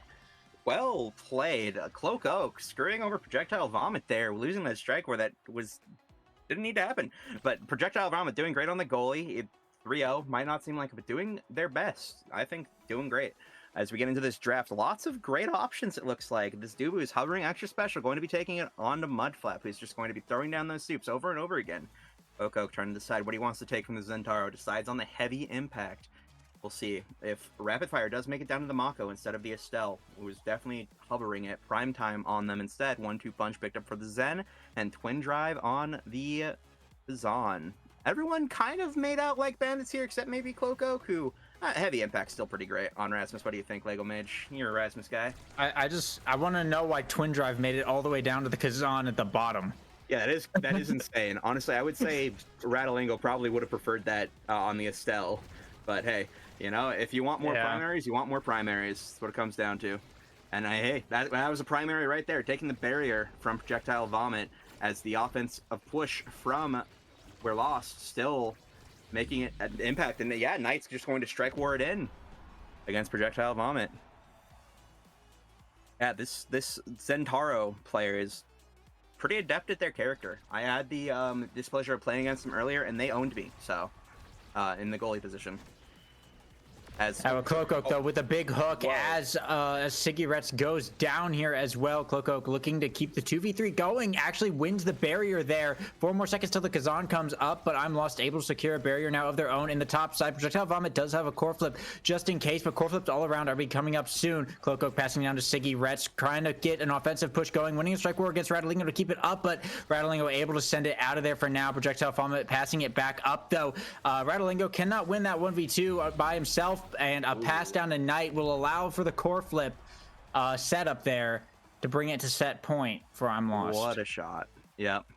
They are just running away with this game now, Lego Mage. It is... They have become enabled by something. Either just getting warmed up on Autumn City, or I don't think their Awakening drafts have been that enabling. They're just waking up saying, hey, we got something to prove.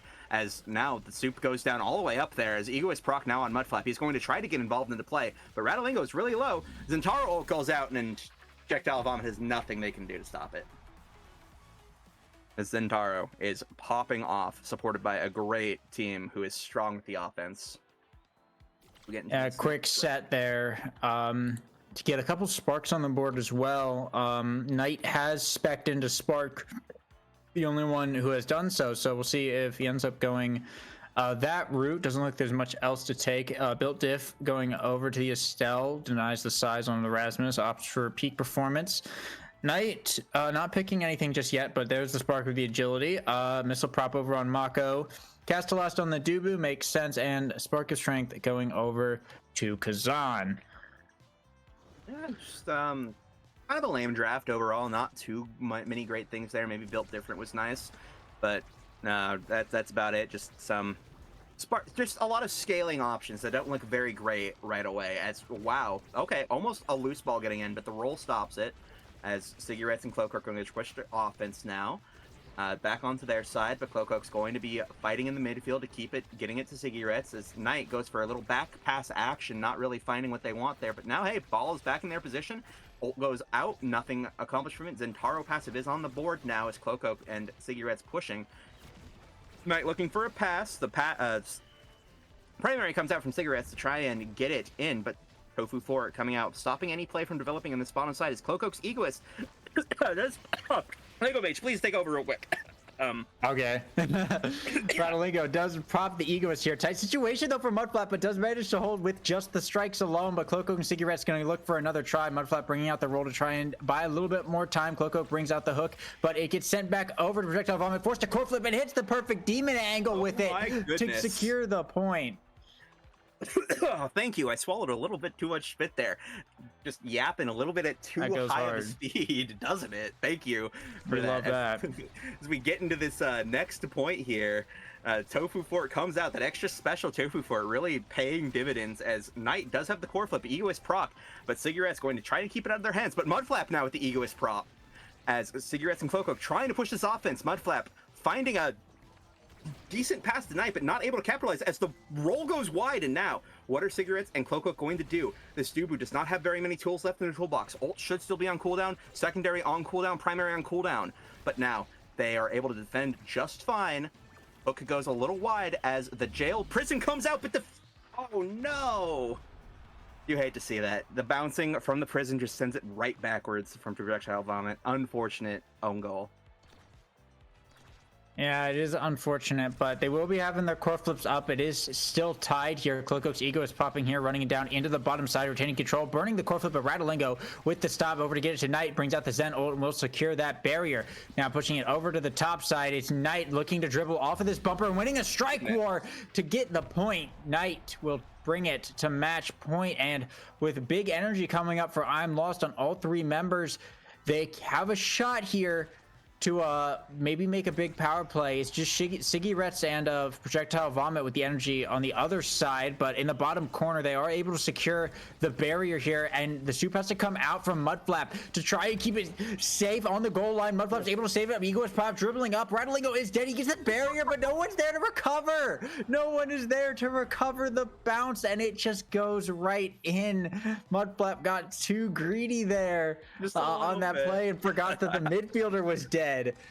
So it's going to be a set point now for both teams, but it is still match point for I'm Lost. So they have a chance here. Cloak's ego is popping. The soup coming out from Mudflap to shut that down. Gets it over to Knight, who's able to secure the barrier. And with a core flip of his own, he might be able to do something, but a wide roll is going to result in Mudflap losing his barrier here. Cloak with the hook, bringing it down, getting over to Siggy Retz Ratalingo with the strike core, sending it back over. Now Cloak in the bottom with the whiplash. Doesn't find a shot here, but may have another option. But Ratalingo able to interrupt it, get it up to Knight, burns the core flip, and finds the goal, gets it past projectile vomits, core flip, and that's the game for I'm Lost. Oh my goodness, what a... honestly, I thought there was still another set left. I can't believe it. That was crazy. What a high energy game. Get it? From these players. As Knight with the 9-2 score line. 0 saves. They were all offense. 0 KOs. All core control. 11k damage. They were in there. 20 shots. Making all the goals. 54 redirects. Don't need them. 16 orbs. Into plays. Knight does set MVP, in my opinion, for this team. Mudflap, you don't deserve it. Knight does. Yeah, very solid showing there from I'm Lost against the Cloakers. So that's going to push the Cloakers down to, or Cloak, whatever it is. Cloakers Incorporated down to 0-5. They have 2 more chances to try and bring it back to not get totally swept here. They'll be fighting Malachi's team, I think, next. Either Malachi or Tempo Melon, but yeah, all that's left is Malachi and Tempo Melon, so they're gonna have to win in one of those to not be put at the bottom. But Malachi's team also 0-4, so they're not having a great time at the moment either. I'm sorry, 0-5 now because they just lost, but yeah, regardless, good game. Mudflap's still very much in the running here for second place, unless Tempo is eventually stopped by someone, but his rampage seems to be ongoing regardless. Anyway, let's take a look at what our next match is lined up to be. It's going to be bad matchups led by Mexi Casual versus Sparkling Kitties run by Julak. Right, excited to see that one. Yeah, it looks like Mexi's finishing up. They're both finishing up their games, so whenever they're done, they'll be hopping into that one over in round 5, or sorry, round 6.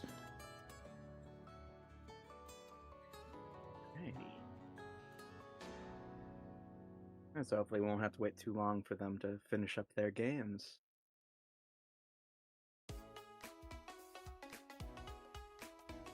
Anyway, we haven't gotten to see Julak's team yet. Exciting to see this Sparkling Kitties team, who a little bit of insider info for all of you. Sparkling Kitties did not originally belong to Julak.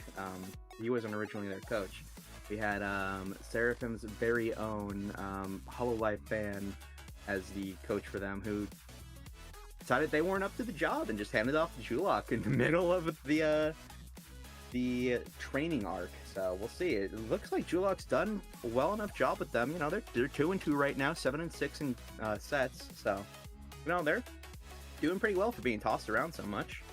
So excited to see what they bring out. The Sparkling Kitties, who I believe that's Julak, Not Norm Justice, Tactile Pig, and if I'm reading this correctly, America's Ass. So excited to see these players in game and seeing how they're going to do.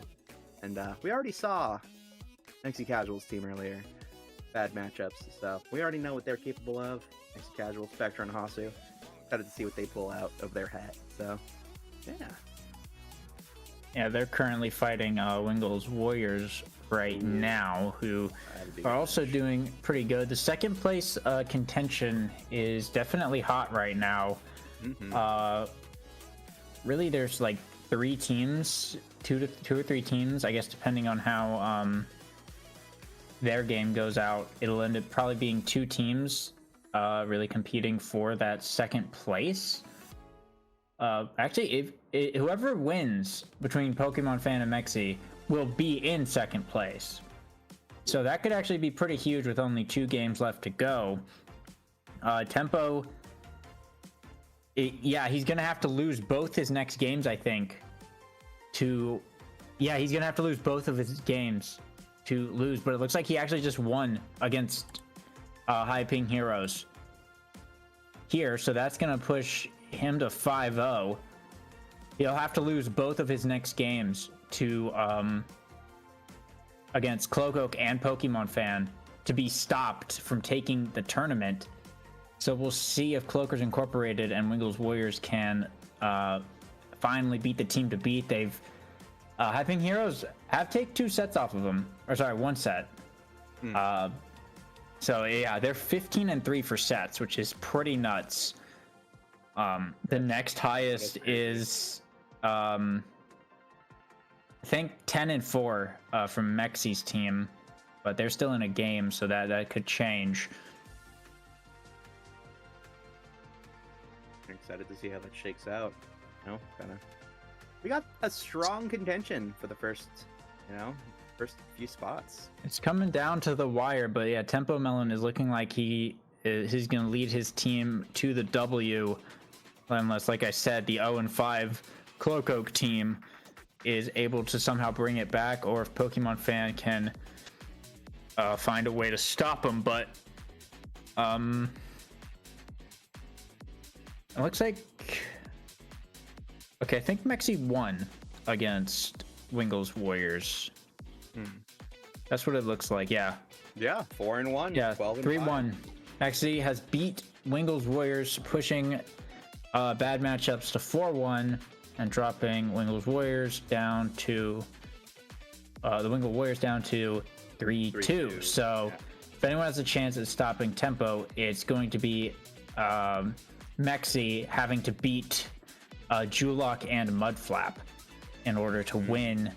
And meanwhile, Pokemon Fan or Cloak will have to beat Tempo, and by a significant margin at that, in order for Mexi to be able to win this one. But yeah, that being said, Malachi's team used Energy Burst. They are stuck at 0-5, unfortunately.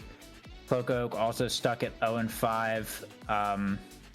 So it's not looking too hot for them, but they may be able to influence the game just a little bit on determining who gets first and second, depending on how their last 2 games actually go.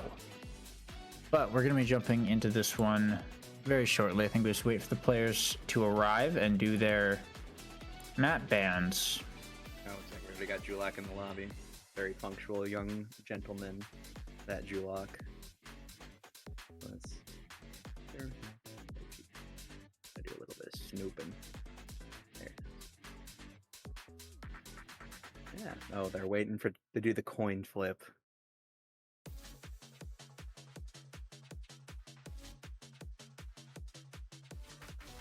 It appears Mexi Casual calls tails. I am now going to be going over to the Oscord coin flip channel to see how this one shakes out. Julock has used /flip, lands tails. Tails never fails, as says Mexi Casual, as it never fails. Except for that one time, he says. Actually, it might have been that one time that I had to do a coin flip. I believe it was for a Big Fish Friday that would have gotten us into bracket, and I lost against Forgot. That was a very unfortunate tail flip. But that's a story for another time. Julock now reporting that it was tails. Mexi shouting, "It never fails."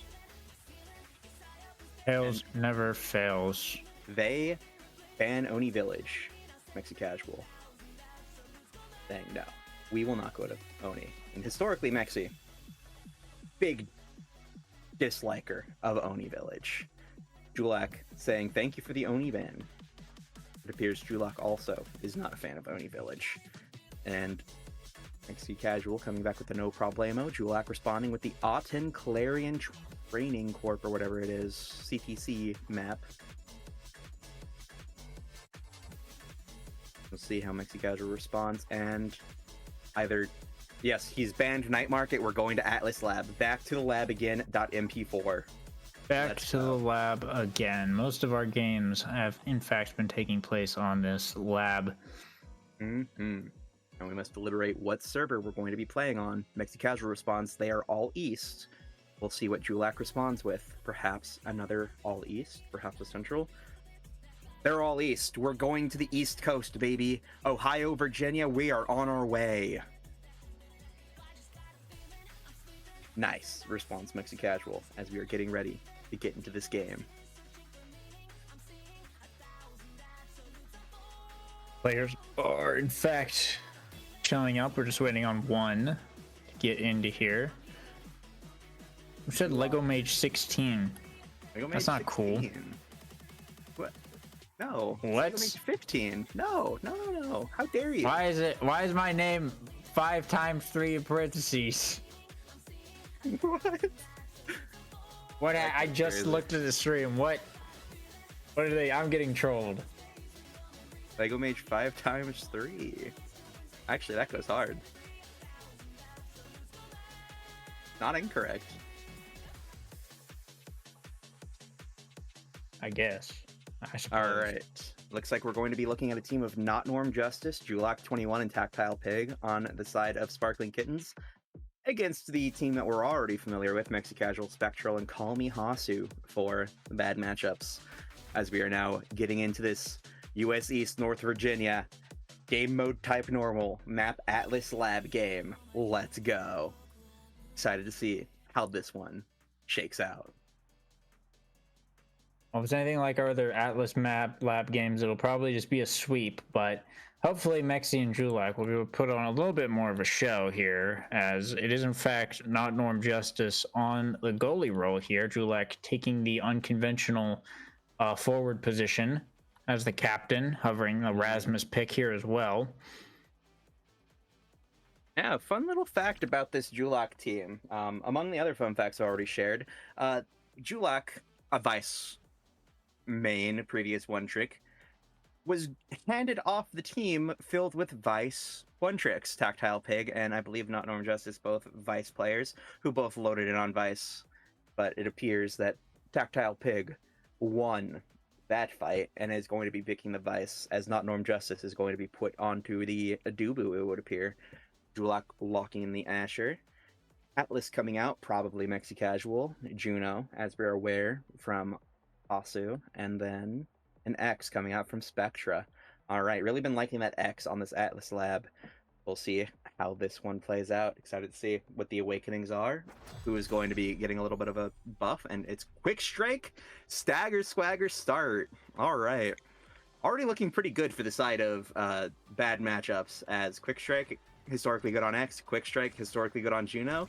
So this should be good. But Stagger Swagger does kind of stop a lot of the damage output potential that Spectra has, as wow!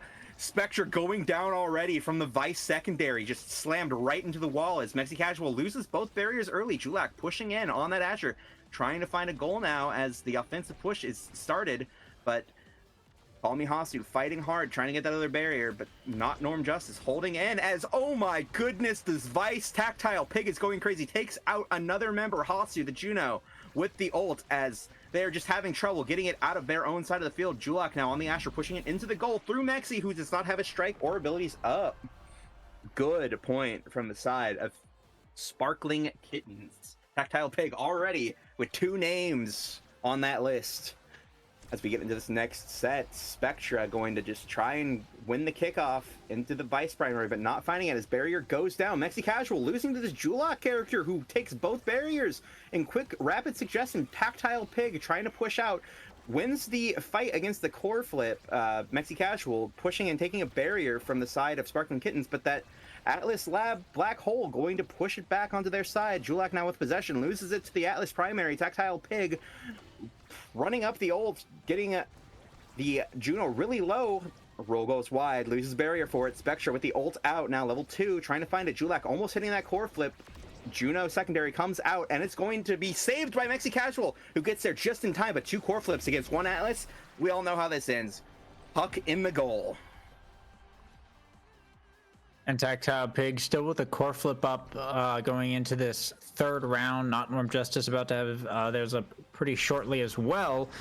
Quick little strike shot there from Mexi on the kickoff. Doesn't quite get the barrier tactical pick in position, but that one will is not Norm Justice opting to defend the bottom one instead, but with a barrier going down for the side of the bad matchups, it is now evened up, but not Norm Justice missed position there. Will lose the barrier as the supernova comes out. Doesn't accomplish too much, but Mexi passing it back up to Call Me Hasu. Not Norm Justice having to burn the core flip to try and send it around, but Julok is not looking too healthy on this Asher, just trying to survive, and Call Me Hasu with a shot around the Dubu will find the goal in the bottom of the net. And Call Me Hasu going to do a little victory run there. A little bit of a celebration as they get the goal. And then this next point, corresponding on the bottom, Mexi Casual and Call Me Hasu trying to fight to get it to Spectra, as the Black Hole will assist in getting onto the side of Sparkling Kittens, who do lose a barrier, but now defending. Juno Slime trying to find it. Atlas Primary comes out. Tactile Pig trying to dribble it through Mexi, not being able to find it. Now finding that barrier up the top, though. That diagonal not defended. Ult comes out from the Vice, but not finding anything. This Juno ult also throwing slimes everywhere for this team to deal with. But they are quickly dealt with as Mexi Casual, Tactile Pig both have flipped for this next interaction. Mexi Casual uses theirs to try and free up some space.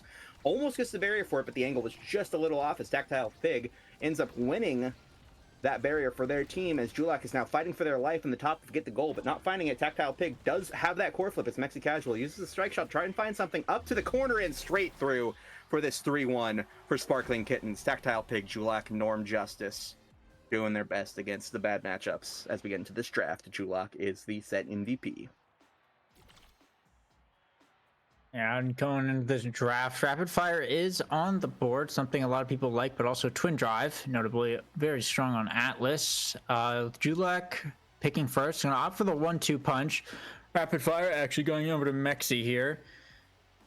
Twin Drive going over to the Vice. The Cast Celeste on the X it does deny the Dubu, but there will be still an extra special pickup, still pretty potent, and a Deadeye over to the Juno. All pretty standard stuff here, nothing too insane. Doesn't really look like.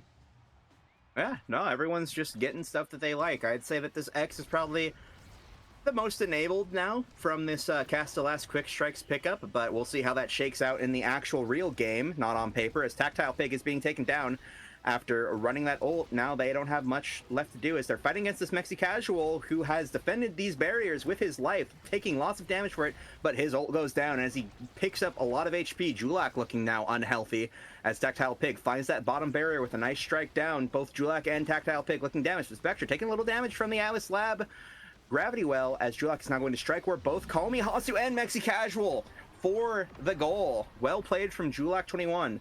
Scary position to be in for Mexi Casual. That Asher character, when it's right there, dribbling and has won the strike war against your midfielder, terrible position to be in. As we get into this next set, strike shot sets it off, trying to find something, but possession is just pushed around and around as the barrier goes down with the Gravity Well, but Julak in the play, fighting to get that other barrier, has core flip to try and secure this next goal as he also gets the next barrier. And now primary from Mexi keeps the game alive for this side of bad matchups as it's now on the side of Sparkling Kittens, but through the midfield line, Julak in there. Call Me Hasu, almost dead, passes right up to him, trying to find the kill on him.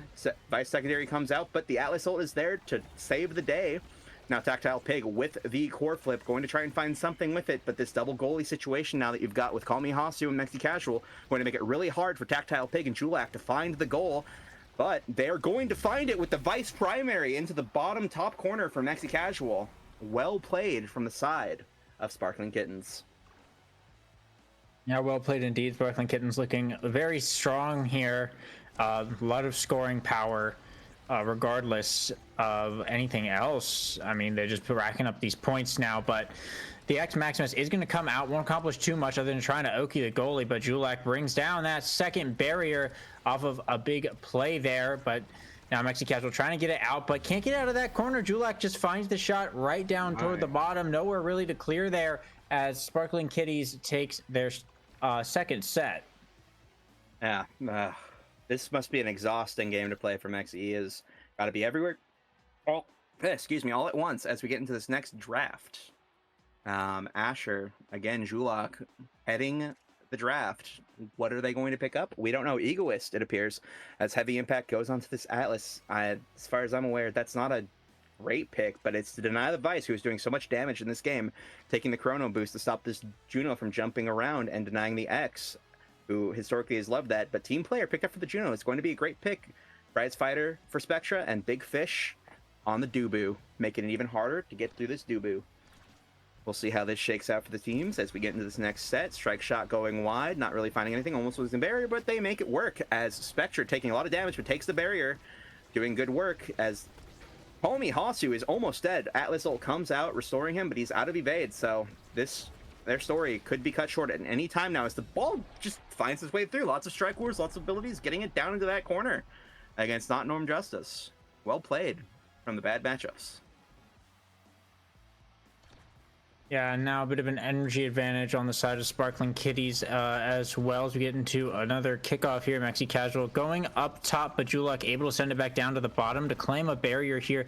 The Gravity Well will pop and grab a barrier as Mexi going to try and push up with Spectra to try and keep the push going. Still in this top corner, Spectra trying to make a play, but control is still over in the hands of Sparkling Kitties. They are able to keep it out of the danger zone, and now Julak pushing up will get shut down from a wall by Mexi, but we'll have another shot here to try and strike it into a favorable position. Brings out the Asher Dash to secure it and open up that goal. Spectra on the other side now gonna pop that X Maximus, but can't get anything going as the core flips come online and gonna get KO'd there from the black hole. Core flip from Julak going in, but Mexi Casual with the strike shot able to save it for now, but energy will be coming up shortly for Tactical Pig, and Mexi just burned the Atlas secondary there, so it's going to be a little bit tough to defend. Tactical Pig passing it down, Mexi having to burn the core flip to get it down to Spectra, but there's no one up there to keep the offensive play going in time.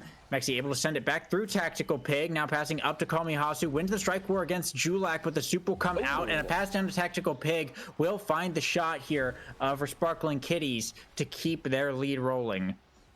Sad Boys emote coming out from Julak towards Tactile Pig, who, yeah, great play from them. Just finding that little spot from Mexi Casual.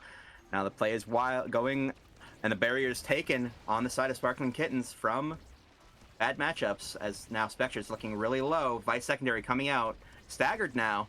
What he's going to do, Atlas ult comes down to save the day, but not able to take the most advantage of it as Julak does get that barrier from a nice diagonal clear. And now Tactile Pig and Not Norm Justice trying to get it out from Mexi Casual, who is doing his best to get this ball away and on the side of Sparkling Kitties, but nope, Julak's going to dribble, and nice strike from Mexi Casual. Perfectly timed to keep Julak from taking the barrier. Now it's on the side of Sparkling Kitties. Julak, though, with that Egoist running up and not being able to find anything. Mexi Casual and Call Me Hasu doing great on this defense. Spectra out of life, but Tactile Pig now takes out Hasu as Spectra seems to be next on the chopping block. Tactile Pig fighting against Mexi Casual, trying to get it through. Julak looking for something to do, not finding anything. But now Call Me Hasu back on the field. They weren't able to take too much advantage of that power play as Mexi Casual keeps fighting on, strike shotting and fighting, primarying as now a lot of pressure on this bottom corner, but Not Norm Justice able to fight out with all of Dubu's tools, the soup, and now Julak goes down, so this is a strong power play as Call Me Hasu and Spectre now fighting to try and get the barrier. They succeed, and now they have to get the goal as Call Me Hasu hops in to try and get something, not able to find it. Mexi Casual taking the brunt of that Vice ult to the face, but says, nah, I can take it, as now he is looking to find a way to clear it through Julak, who is now respawned back into play as, oh my goodness, right away taking out Hasu. The Juno is down, but this barrier is standing as Mexi Casual with the secondary gets it in. Oh my god, that was a long point. Well played. We're well into overtime there, but that Deadeye on Call Me Hasu did a lot of work onto Julak, took him out of the game for a hot minute, and a quick barrier will go down, but Spectra fires back with a barrier of his own here, and now Mexi sends it over to the top. The soup will come out as Julak pushes it back into the bottom, but now yeah, once again trying for another go. Mexi able to get it back over to Spectra, but Tactile Pig with the strike war win will get the barrier here. And now in the top side, Julak wins the strike war and sends it down with Tactical Pig right there to receive it with the Vice primary to get the point and bring this game to match point. One more to close it out, but the bad matchups They only need one more point and they can take a set and maybe preserve this a little bit longer. Tactile Pig does have a core flip up. The top barrier will go down. Not Norm Justice consistently choosing to sacrifice that top one to try and protect the bottom one, but Julak gets taken down once again. Tactile Pig still has that core flip up though. 6 more seconds until Julak is alive, but Not Norm Justice a little far back there will allow Call Me Out to get the barrier and a pass up to Spectra. It will be the set going to the bad matchups as we go into a set 4. Bad matchups not out of this one yet. And it looks like Kami Hasu is going to be the set leader here. I wonder what then they are rewarded with the hot shot on the board. I wonder, will they take it? They certainly will take it, right? They'll take it. They're going to take it. They took it. Let's go. Judo on the hot shot. As now Julak taking fighter flight, just going to make those mix-ups even more powerful as specialized training coming out from Mexi, going to try and get his team even more healed up, but also denying the Vice, who has been doing so much work with their ults. Timeless on the Dubu, normal. Missile prop on the Vice, going to make even more plays with that. And Spark of Resilience, just to live a little longer on the Spectra. Does he have any sparks so far? No, but that's the first one, and it's an important one. So we'll see how this next point goes as Spectra and Mexi Casual making a play on this top barrier, going to find it after a little bit of a ping pong hullabaloo trying to get it. Now into this bottom barrier trying to take it as Spectra's going to fight, pop ult, and get it with all of their tools. Great play. And I don't even think you need to pop ult for that. It was just a quick strike diff. Well done, as now he is trying to get into the goal. Very forward, going to fight and strike war and win! Spectra, 3609 with the goal. Just all up in Not Norm Justice face.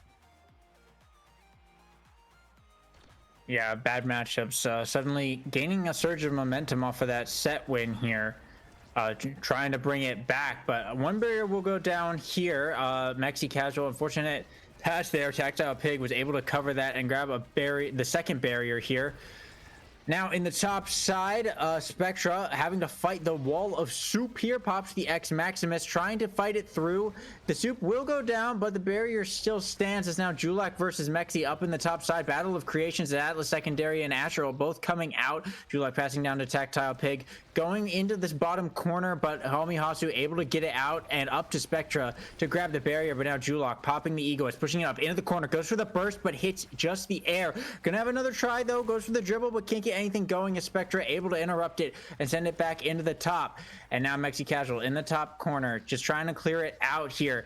Julak passing down to Tactile Pig, trying to go for a different approach. Tactile Pig does have a core flip up as Julak sending it toward the bottom. Mexi wasting the primary here to save it. Goes for the burst, and Mexi burst in response is able to save it for now, but Not Norm Justice has a burst in the back pocket, burning it right here and walking away, letting the Vice ult hit it here. Mexi passed down to Hasu, and in the bottom corner, now passing back up to Spectre. The soup comes out, though, to keep it alive. The slimes, the slimes shoot it right into the soup. It goes straight to the soup and bounces in, so that's Not Norm Justice's point there, technically, but yeah, unfortunate own goal, I guess, from Call Me Hasu. He's been playing pretty solidly, other than that. Yeah, no, if I'm Not Norm Justice, I am feeling great for that ult. Wow.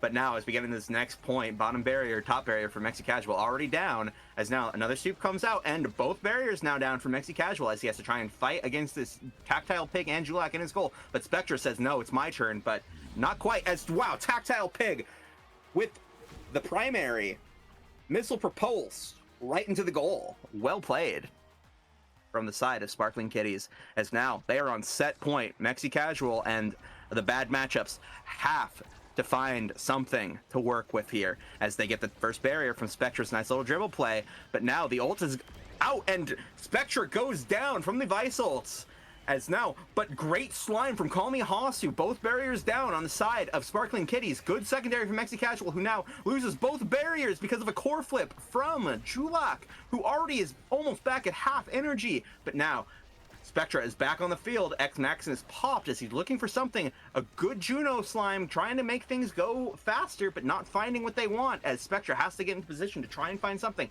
Mexi Casual now has the core flip, but Tactile Pig also has a core flip. This is a dangerous position to be in. By secondaries everywhere, all across the field, on either side, as this Juno slime is going to try and push it through. Oh my goodness, dribble down into the corner from the Juno with the secondary from the X, gets it in the goal. Oh my goodness, we are still in this game. Absolutely. 2-2 once again. There are core flips up for both teams here. Tactile Pig going to this bottom side, but Call Me Hasu with the big power slimes. The hot shots able to get both barriers here. And now it's up to Julak in the bottom side, but loses control of it as Call Me Hasu trying to get it back up to Spectra here, passing it up into the corner. The secondary comes out, but Not Norm Justice has the core flip send it out. But once again, Call Me Hasu and Spectra with the dribble, the mix up. Spectra secures it into the top side to take the second set for the bad matchups, and we are going into a set 5. Oh my goodness. I have been waiting for a close game all night, and we finally have it. The bad matchups versus Sparkling Kittens, as Spectra now at the top of the board, taking Knife's Edge for those corner pushes. Demolition is going down on the Asher for that size and cooldown reduction. Monumentalist on the Atlas trying to make bigger creations. The Dubu going to pick up that built different just to be a little bit bigger in the goal box. Super Surge on this Juno, who's going to be hopping around. And Peak Performance on the Vice, who... that is their first Stagger Awakening, but they're going to go faster now. So we'll see how this shakes out into this set 5 now right away. Spectre trying to find a goal barrier, but not finding it just yet. The Atlas barrier is popped. The secondary comes out as this Tactile Pig is channeling their ultimate, getting that second barrier, but both Julak and Tactile Pig are down, but both barriers are down on the side of the bad matchups, as now Mexi uses the primary, trying to fight Julak and Tactile Pig. Call Me Hoster right in the position to receive that clear, gets it out. The Atlas Lab Gravity Well assisting with that barrier take, as now Spectre takes one barrier on the bottom, strike warring the log, but not strike warring the Dubu, trying to get that top barrier. Mexi Casual now in the play, almost near midfield with that core flip, trying to make something happen, but Julak now rushing in very low, but almost with the core flip as the bounce off of the Tofu. And then Tactile Pig redirect, I'm guessing. Oh my goodness, into the goal box. Well played on the side of Sparkling Kittens. Those Tofu bounces have been a bit lethal here, and Sparkly Kitties now going to be having a mad energy advantage here. Julak activating the Egoist and running straight into the black hole, but then immediately core flipping for both barriers. What a Giga Chad move there. And now it's Tactile Pig is the one with the core flip up, burning it here in the top corner, trying to get it down, but Mexi Casual's big Atlas secondary is still up. And as bad matchups will be able to get one barrier here, looking to get a second one in this top side. Not Norm Justice does have a core flip up though, but in this bottom side, dangerous situation, Tactical Pig and Julak able to get it through Call Me Hasu and bring it to 2-0 match point here for Sparkling Kitties, as bad matchups need to reverse this entire set in order to take this. Yeah, I mean, Tactile Pig with their own little celebratory dance, spamming that Vice F2, but now first barrier goes down on the side. Tactile Pig with both barriers. Oh my goodness, as Vice secondary comes out at the top, trying to find something. Mexi Casual, what he's going to do. Primary comes out from both characters, but Mexi Casual wins, as now Hasu loses the strike ward. It goes right in. Mexi Casual, nothing he can do about that. Call Me Hasu unfortunately lost the strike ward, and Julak sends it into the goal. This is a victory for Sparkling Kittens. I'm a Sparkling Kitties taking the W here. That is going to lead us into our final round shortly. So, bracket update, since a lot of people have gotten out of their previous games. But also, let's take a look at these stats real quick. Yeah, a lot of redirects from Julak for a forward. 200. That's you don't normally see that on a forward. You normally see like 80 or something here. But Julak really controlling the core, putting on a lot of pressure. So breaking the meta by not playing in the goalie position, actually opting to be the forward as the captain, and it definitely paid out here. And with a 4-2 record, that's not bad. So it seems to be a viable strategy in the right situations. And so that's putting Mexi's team down to 4-2 here. So I think they're still in the running for second place. They're still in the running for second place here, but yeah, it looks like I think Tempo's team is actually unbeatable at this point. Oh, yeah. I think Tempo's team is going to get first place even if they lose to Wingle. Maybe. Perhaps. I think so. Well, yes. Even if, because even if Wingle's Warriors... Well, right? no matter what, they're gonna win. They're 6-0. Is Mexi not 5-1 right now? And if Temple Melon loses, No, to no, Pokemon Fan? Mexi just lost. He's 4-2. Oh, I'm sorry. That's He's right. 4-2. Oh my goodness. Julak is 4-2. Mexi is 4-2. Mudflap is 4-2. Iguana is 2-3. Cloakoak is 0-6. Wingles, Pokemon Fan is 3-2, and Malachi's 0-6. So no matter what, Tempo is the winner. Hey, congratulations to Tempo Melon, the Yeah. first, second Seraphim member to reach Pro Victory? League, right? Because I'm pretty sure Tempo Melon got Pro League before last Yeah, he call did. was Seraphim, so I actually don't know. I'm not sure. Either way, I think it was after. was I mean, after either the way, third. Borg Or was in fourth. Seraphim way Yeah. before Tempo. Exactly. So- That's why I said second initially. But, hey, good job, Tempo Melon. You Yeah, really- congratulations, you really Tempo's showed 'em. team, for taking first place. So really now it's just a battle of who's going to get second place. It's between Mudflap and I'm refreshing to see because I'm pretty sure the shit. it's between Mudflap and Mexi and Julak. Mudflap and Mexi, Actually, yeah. they're all tied for Okay. second right now. So Who depending cares on about how first? their games go, but we are going to be streaming Mexi and Julak. Oh no, sorry, we just streamed that one. I'm We just goofball. streamed that one. No, we're streaming Iguana and Julak next. So Ooh, my if, hyping if heroes. Julak wins that one and Mexi loses and Mudflap loses, Mexi and Mudflap I think have to lose and Julak has to win and they'll get second. Otherwise, it could be between Mudflap and Mexi depending on how their set counts end up going here. Yeah, and is that how we're going to be determining it? Are we going to be determining it by game count? Yeah, set count is the first tiebreaker. All right. Well, hey, my fingers are crossed that their set counts are identical because I want to see more Omega Strike. Oh yeah. Also, if Pokemon Fan beats Iguana, they have a running for second as well. Let's see. Yeah, it appears They're Pokemon still Fan- in their game. So if they win, they'll be in the running for second as well. So Mhm. Well, let's see. Let's get some intel from here. so we'll see how apparently that ends up going. They're also on Atlas Live, and it looks like their game just finished. I just tuned into their chat, and it appears Pokemon Fan is sent the GG. So who knows? I wonder how that one shook Okay, out. so I guess that will find update out. shortly. But And it would appear that Pokemon Fan has taken that game, if I'm reading this correctly. okay, so then Four we will be in a four-way tie for second, and it will come down to the last game for who will secure that spot. Also, yeah, notably right now, only one team will in fact finish 0-6 because Cloakoak and Malachi are battling each other right now to the death. So one of them will be 1-6, but we'll have to see, and someone's going to finish 0-7 tonight, which is unfortunate because that doesn't always have to happen. But it looks like we could very well have a 7-0 team and an 0-7 team, which That is crazy. is actually kind of crazy. Yeah. Looking in the chat now, Tempo_Melon in Twitch chat, moderator and Prime Gaming says commenter bias. Yes, commenter bias. I hate you. I hope you don't win, but you're going to win. There's 100% commenter bias against you. It's just used. Wingles standing in the way, so Yeah. I have a feeling that Tempo beats them though, but we'll find out, I guess.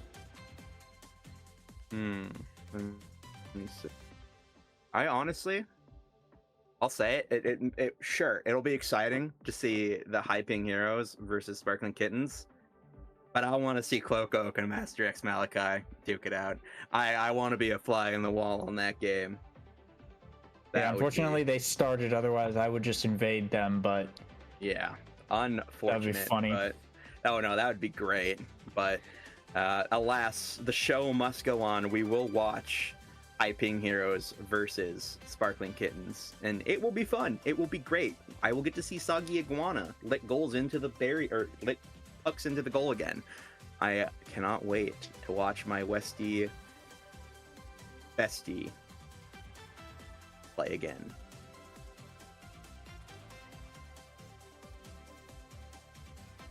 So I think maybe, let's see, have they gotten into their? It appears they just finished their game, and now they're in this one, chatting it up, I think. Yeah. So let's see. Blah, blah, blah. Take your time. What am I? Okay, it appears on the Typing Heroes. We are taking a quick little break for the bathroom. So we'll see how this shakes out.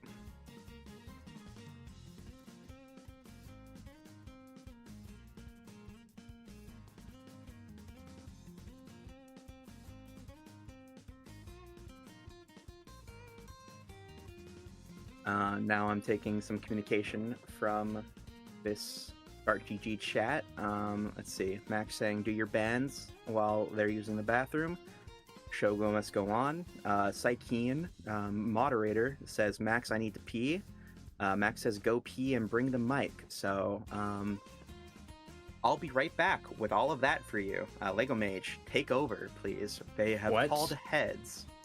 Okay, well, I'm not looking at that chat. I'm looking at the fucking general chat where everyone's just saying meow, meow, meow like 80 billion times. 151 unread messages. They all say meow or meow. They actually everything's cat gifs. Everything's cat emojis. What's happening?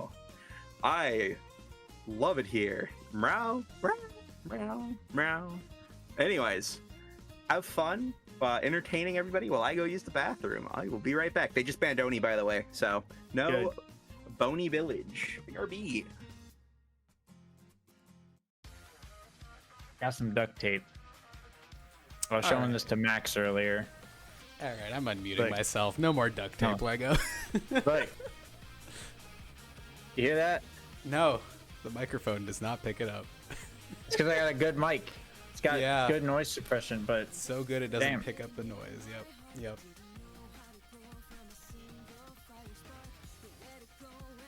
it knows don't pick up the bad noise. So true. I thought you liked your duct tape. What makes it a bad noise? I don't know. Oh, I see. What kind of duct tape is it? Is it good duct tape? Is it like the fancy kind? There's only one kind of duct tape. It's duct tape. It's That's redneck not duct true. tape. No. There is quality to duct tape. I have used some It's shitty duct tape. No. There is high quality duct tape. If you think there isn't, you haven't used the good stuff. It's duct tape brand duct tape. Like with a K? Yeah, the brand of the fine. tape is duct tape. Like fine. like the duck, right? But that's the brand for the duct tape. But it's duct tape. It's okay. I've used better. What better have you used? I don't actually know the brand. I just know. Once I just bought the most expensive duct tape that was there, and it was great. All right, this is pretty good duct tape. Welcome back, Psykeen. We're talking about duct tape. Hands are washed. Bladder is empty. I'm feeling good. I love duct tape. Like, okay, so are we talking about like the brand name duct tape that you can like get from the store? Or are we just talking about like duct tape, you know, like the gray stuff? I'm talking about duct tape with a T, like the concept. Lego here has duct tape with a K. Yeah, no, you can get that at like, I don't know, plenty of stores. Duct tape with a K. But duct tape, you know, honestly, I'm a big fan of both. They both have their applications.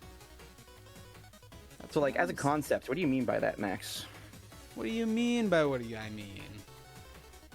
Well, like, do you... As a concept, though, as a concept. Yeah, what does it mean by a concept? As an idea. The concept what is that? of duct tape is, well, for one, it has to be gray. That is a requirement. Mm-hmm. 2, it has to be duct tape. 3, it has to be good. That's the concept. You picking up what I'm laying down? I am. So could I? I'm sorry. Can you repeat point 1 again? Yeah, point 1, it has to be gray. It has to be gray. Okay, and point 2 has to be duct tape.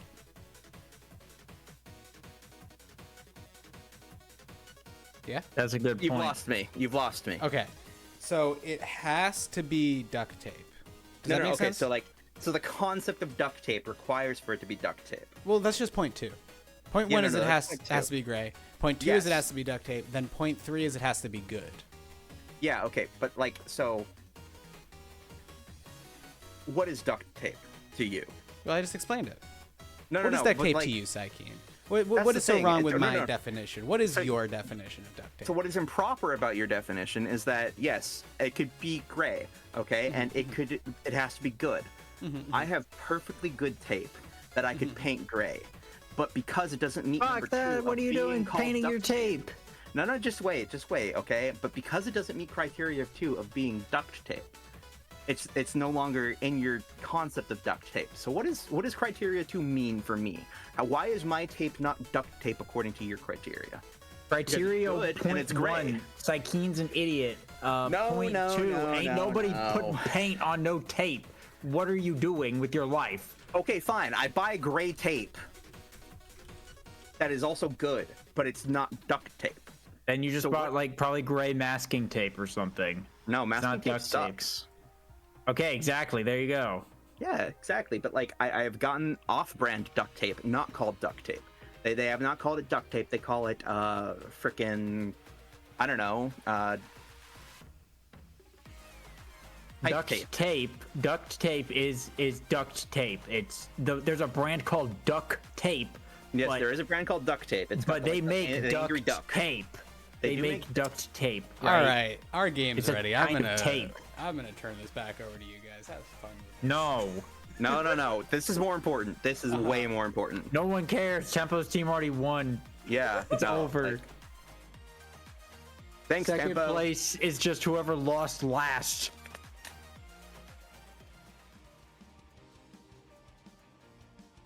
Okay, looks like we're gonna be on night market for this one. Of course. Oh wait, Night Market. Sorry, for some We reason haven't I seen was this just one. programmed to say Yeah. Atlas Lab. Like, holy moly, new map! Oh, Bob crazy! Absolutely pod crazy, as Julak's team looking like they're gonna run with the same strat here.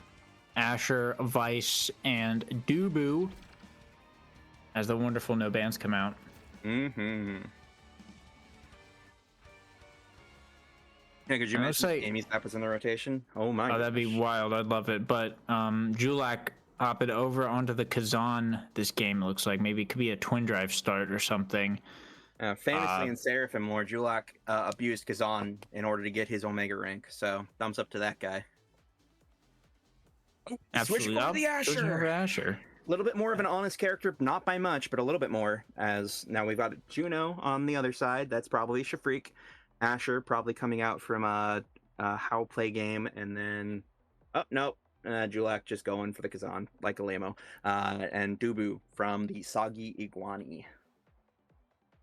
All right, we'll see how they end up handling this Kazan. No matter what, probably going to be a lot of damage coming out, as it is a Spark of Power and demo start.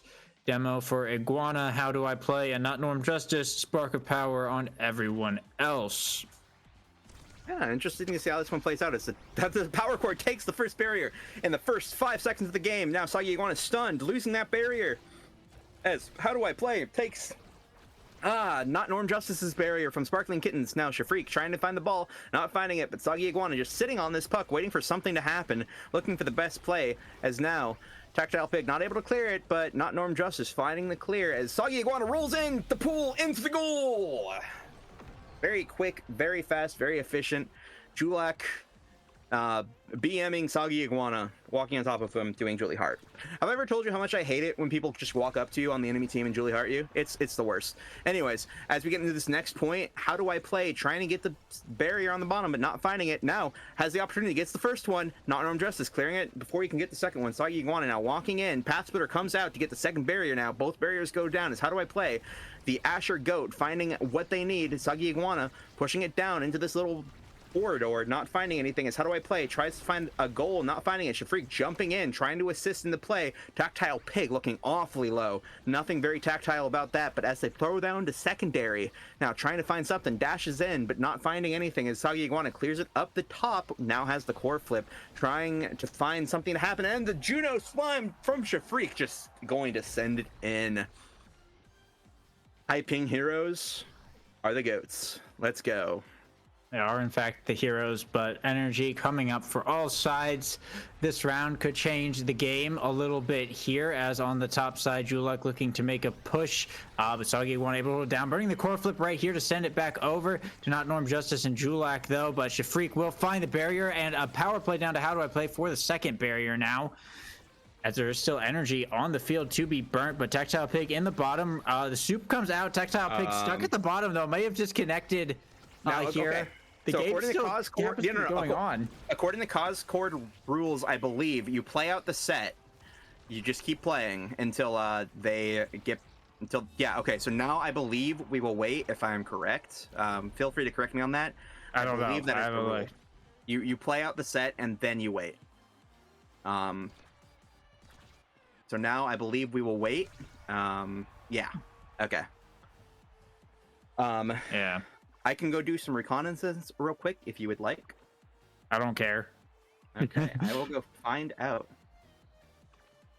But yeah, it looks like Tactile Pig has disconnected. So they should have like 2 minutes to come back, and then we just have to carry on with the game. But hopefully they do. For Sparkling Kitties, the game has just started here. So it's too late to do a reset, but too early to nuke it. So we'll see as the situation progresses.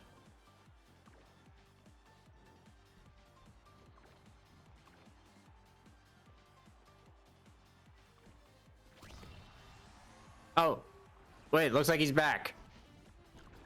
Okay, we're back in business, and a quick slime from Shafreak will get a barrier, but also another barrier as Julak fires back with a second barrier of his own here.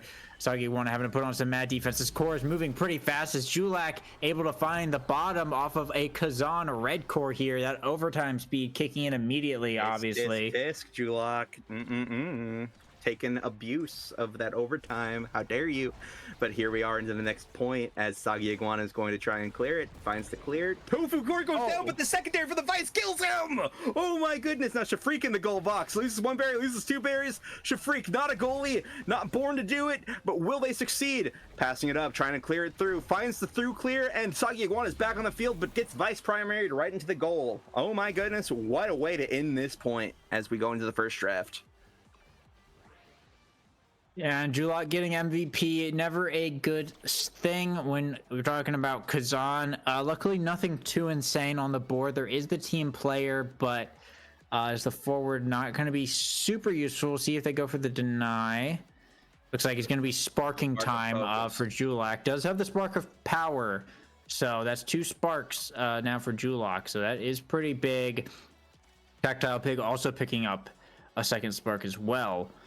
Shafreak opted for the set. Shafreak did start with Spark, but actually opted for the extra special instead and allowed 2 Spark Vice to happen. So we'll see how that ends up playing out. Soggy Iguana did get the team player, though, so that could be potentially a pretty big pickup here, depending on how he utilizes it. Yeah, as the death already coming out from Shafreak, dying to the Vice, and now Julak taking out How Do I Play with the Kazan, and now it's just Soggy Iguana versus the world. As Shafreak respawns, Soggy Iguana able to hold one barrier for the duration, but this power play is now over as How Do I Play respawns back in the game, taking a barrier with their very first moves. Now Soggy Iguana's got to find a way to clear it out. Finds the clear, but Vice secondary comes out. Julak's up there, gets the barrier with the Kazan open primary, as now Soggy Iguana trying to fight for their life against these well-positioned Julak and Tactile Pig. Not able to find it as they get the goal. Or Soggy Iguana.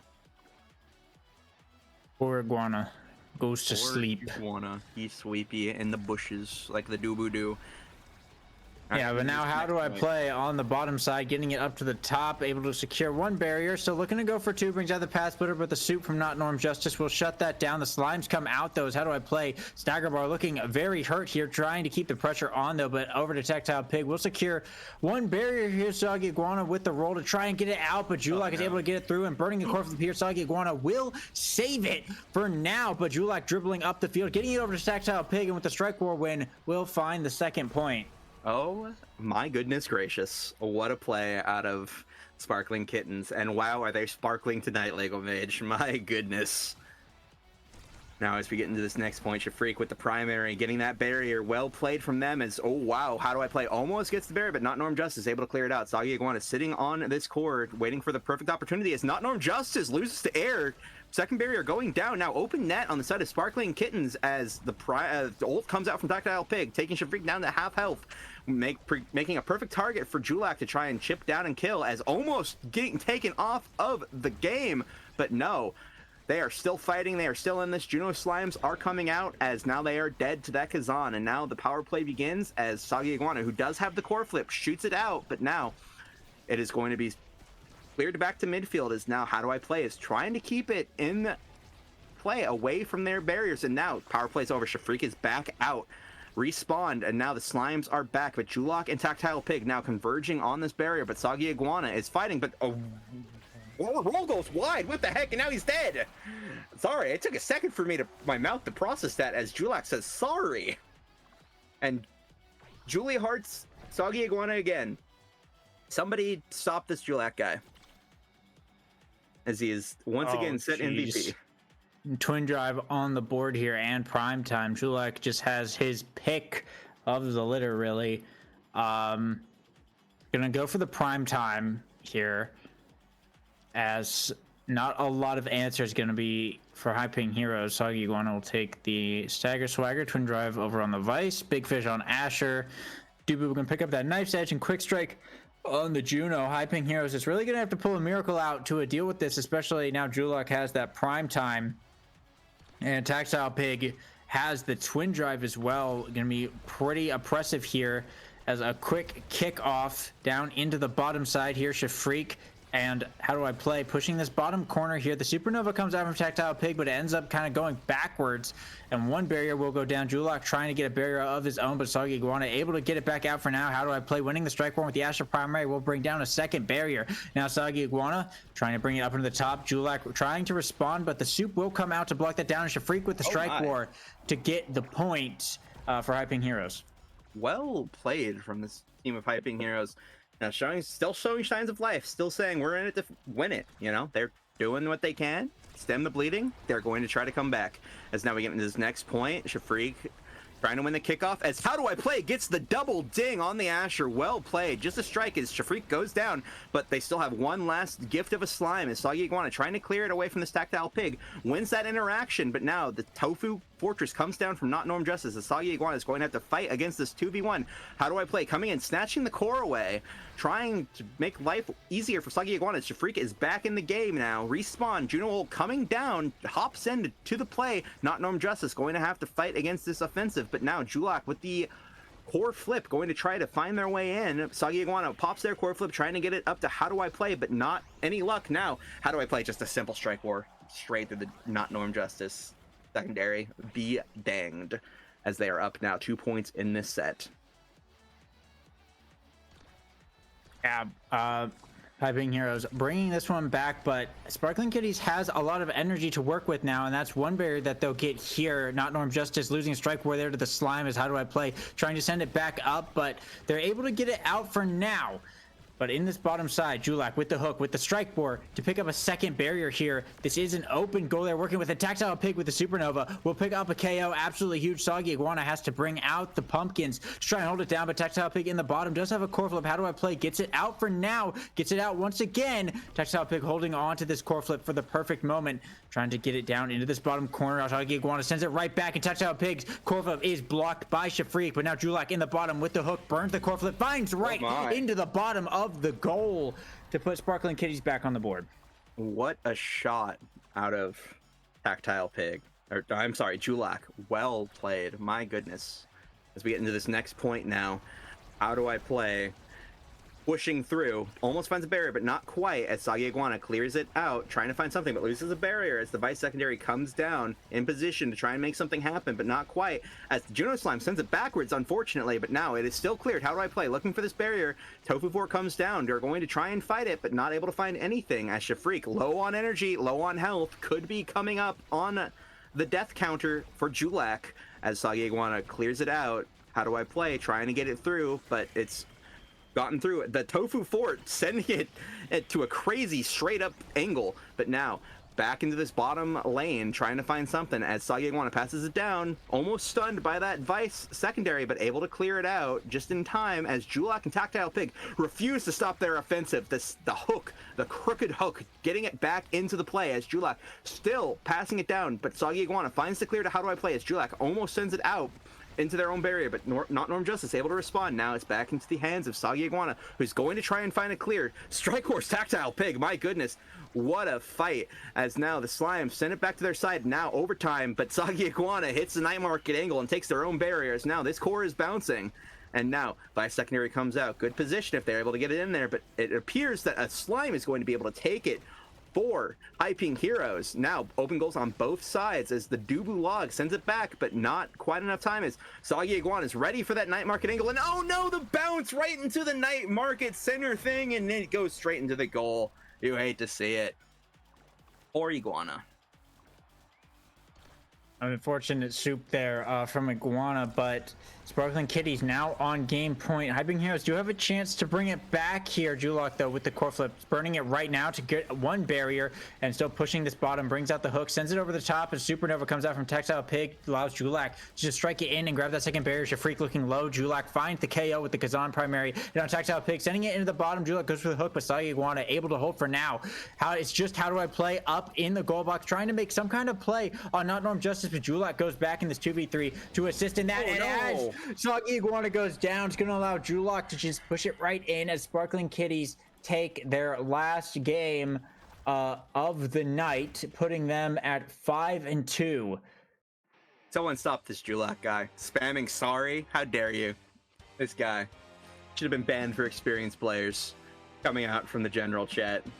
And I already see it is getting spammed with this, to be honest, reacts. Julak, I hope you're proud, you scummy little guy. Congratulations on your win against Hyping Heroes. Well played from Not Norm Justice and Tactile Pig, taking it home for their team. Honestly, Tactile Pig, as always, the MVP of this team, doing amazing work. Well played from both teams. Yeah, for sure. Looking at the stats once again, Julak with the most redirects, putting that game on the back of the Kazan. 5 KOs as well. Definitely goes a long way to making this work, but both teams have played well, and Soggy Iguana will still finish 3-4, which is not bad. So let's run through a quick roster update. There's still a couple teams ongoing. Pokemon Fan and Tempo Melon's game is still ongoing. Mexi and Mudflap are still ongoing as well. So actually it looks like they might have just finished up, but running through it here, I'll skip Tempo because we don't know the final result other than he has already won. It's been confirmed. Tempo is currently 6-0 and will either be 7-0 or 6-1. Pokemon Fan 3-3 and fighting Tempo right now. Cloakoak unfortunately did lose to Malachi, so Cloakoak's team, Cloaking Incorporated or Cloakers Incorporated? I didn't. Hang on, let me look at the thing. Yeah. It's Cloakers Cloakers Incorporated have gone 0-7 on this night, 6-21 for sets, but that does mean use Energy Burst. Malachi's team are 1-6 and 4-20 for sets. Hey, hit that refresh button. Tempo Melon, 7-0, baby. Oh yeah, Tempo Melon, 7-0, 21 for 4 for sets. Crazy performance. So that's Tempo Melon taking the game in first place, and Cloakoak in last place. But our second to last place is Malachi, and working from there, second place overall goes to, I think it goes to Mudflap. It does go to Mudflap. Yeah, there's a weird tie in second place. Mudflap and Julak's team are both 5-2 with 16 set wins, but Mudflap has only 7 set losses where Julak has 8. So that is Mudflap winning off of a tiebreaker for second place there, and Julak getting the third place. So yeah, the Sparkling Kitties did get third place. Hey, shout outs to I'm Lost, Mudflap's team with Rattlingo and Nightmare. They played their hearts out. Zentaro, cracked. Rattalingo, cracked. Mudflap, he's okay. But well played to both of them. I'm just kidding. I love Mudflap. He's great. And congrats on your second place, Mudflap. I mean, we don't care about first place. First place is Yeah, so first place Lame Melon. is Garfield, read by Tempo Melon. Second is I'm Lost by Mudflap. And third is Sparkling Kitties, run by Julak. So those are our winners of the night. GG's to everyone. Yeah, I don't know if we're doing. Last time we did winners interviews. I don't know if we're doing that this time. We can definitely do winners interviews. Wait, does that mean we have to interview Tempo Melon? Yeah. Okay. Who's the winner? They won. Get him in here. Get him in here. Frickin' Tempo Melon. Someone ban Cloak. He's spamming the chat. No, he's a moderator. You can't ban him. I can do whatever I want. Exclamation mark, Cloak Oak. Does that come up with anything? Striker, I hardly know her. That's Cloak Oak, everyone. But yeah. Stop meowing. No. Join them. It's meows everywhere. Shit. Yo, let's go. Go. They're here. Oh no. Oh no. Hey, congratulations to everyone who in this call not named Tempo Melon. Congratulations on your win. You guys played great. Tempo Melon? I was a sub that didn't get to play single. Yippee! Good job, buddy. Hey, that's what matters. Yippee! Congratulations, Rika. Yeah. Hey, Tempo, remember that one match when I played Debu 4 I almost threw? That was awesome. Rika literally went among Titans, so Kezal could strike through her again. Chrono Boost so good. Dubu. Chrono Boost Debu was no also way. among Titans. It was great. Dude, my entire team was planning me the entire night. Good. I am so happy. You deserve I to was play. too. Yeah, even Good, good. Dude, it was so funny. It was absolutely the best. I didn't get to play a single game, but I was slamming Tempo the whole time. Good. Someone That was needs fun, though. to knock this guy down a peg. Yeah, and it's me. Good. Nah, Thank nah. you. I am so Yeah, happy. I also carried you with that one Mako game, so you're welcome, Tempo. holy shit. All I'm saying is, Crazy. game one, you actually carried Tempo. Yeah. I was No, warming up. Honestly, Yeah. you could have You were, told me dude, that you were everyone warming played up with Tempo. me.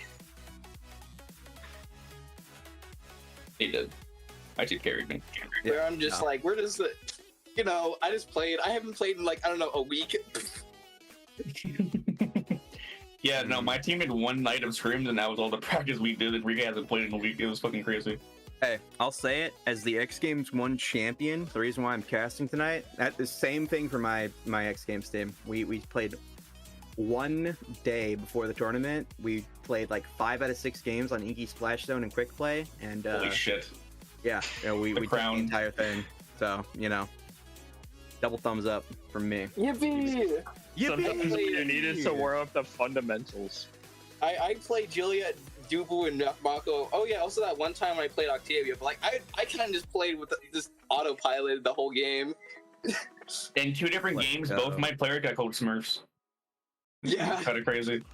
it was so funny. All I'm saying is, if I were there, I wouldn't have been called a Smurf. That's just me. way. Hey, just saying, it's not my fault. I was better. Just saying. Also, hey, can I get a TO? The stream title can Challenger Coaches train it. This motherfricker is Pro League. Okay. This guy I'm is Omega. I'm Omega. I'm Omega. No, no, I have no. the- This is the one Goes time by you're gonna peak say you're rank. Omega instead of Pro League. I'm just Oh my saying, every God. time we Yeah, called him Omega in the VC, he said, I peaked Pro League. It's true. It's true. He did peak. Ken quotes Omega. Thank you, Tio. Appreciate Oh my it. God. Omega. Well played to the team of Tempo Melon. Let's see. What were you guys? You were Garfield, smiley face. Well played. Garfield sunglasses. Yeah, Garfield's sunglasses. sunglasses. Well played Hell to yeah. you, Rikatika, Finny Ogi. I believe we had 12 heat. It was waste. We had Wasta. So congratulations to them. Well played. Tempo Melon, I hope you never show your face in the X Games again. I gotta go for the 3-peat, bro. The No, third- honestly, Pretty Ogi carried us. Like, you were laughing the entire time. If Tempo ever comes back, I'll play so that Tempo has to carry me. Dude. Nah, bro. I'm making it 2v3. You're good. You're good. Honestly, carried us. We were laughing the entire time. Oh, clutch box. Thanks for having us, though.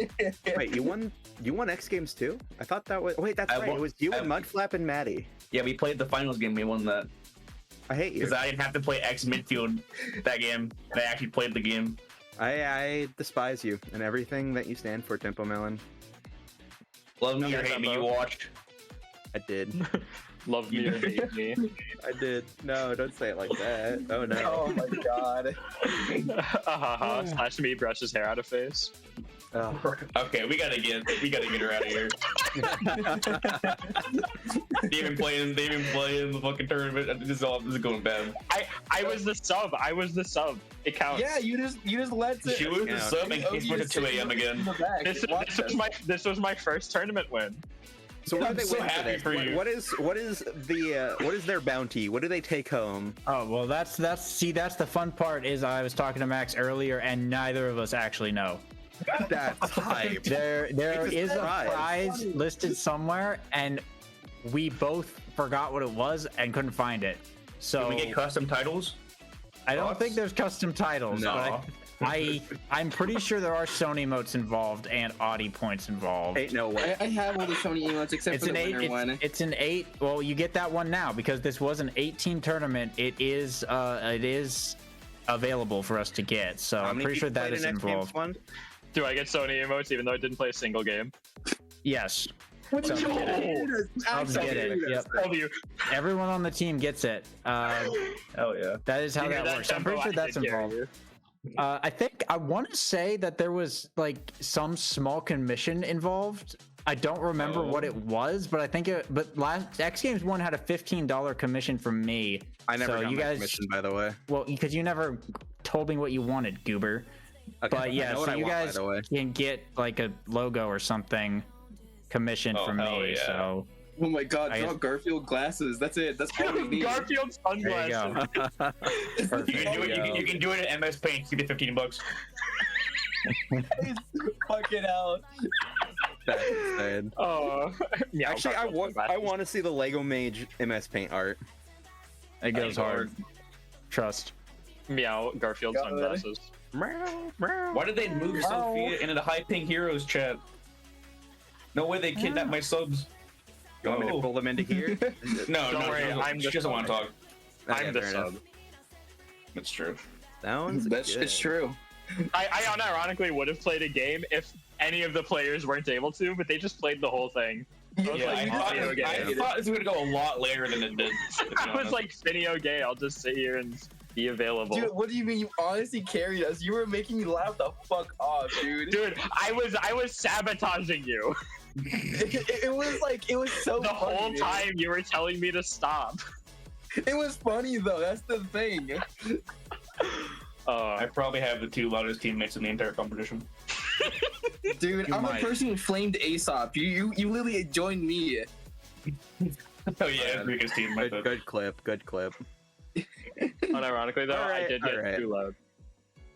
All right. So, at Lego Mage, did you have any What? more questions for this winning team before we wrap this all up? Get these people out of here. I don't think so. I think we're pretty good. I think most of my questions have been answered. So, They're cutting our air oh, time. yeah. Let's Yeah. wrap it up. Yeah, cut Yeah. the mic. Cut the mic. Get Tempo Melon outta Congratulations here. I hate listening to on them. winning, and thank you for joining us. Let's Thank go. Congratulations again. Yeah, well played. Well done. So you next And you know year. what? Smurf, whoever called Well me a done. Smurf, thank you. Made me feel really good. Let's go. Rika Tika the Smurf. I'm a Smurf, guys. What can I say? I'm gonna announce it right here now at the end of the tournament. I Oh Smurf. no! Stop! I promise you win Tony one. Did you play Juliet at all in the tournament? Oh yeah. Finio gay. That's the Oh, game yeah. she got caught as Smurfing. Smurf. Julie Smurf. Let's go. Oh my god, I'm a Chewy Smurf. Honestly, I'm surprised you didn't get called a Smurf in the Do Before It game. Honestly, though. Gold OTP carried me. Oh really? Good. How real Also, that is one that? Mako game, because I was going insane that game.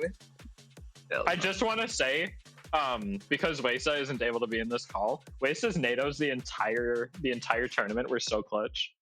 Yeah, no, they but- were awesome. They, Yeah, I have they were, no idea who taught him that because it absolutely was not me. I'm so bad at Era. But you It was figured me. it out, so though. Okay. I hate to break it to you, Tempo. It was me. I'm the better coach.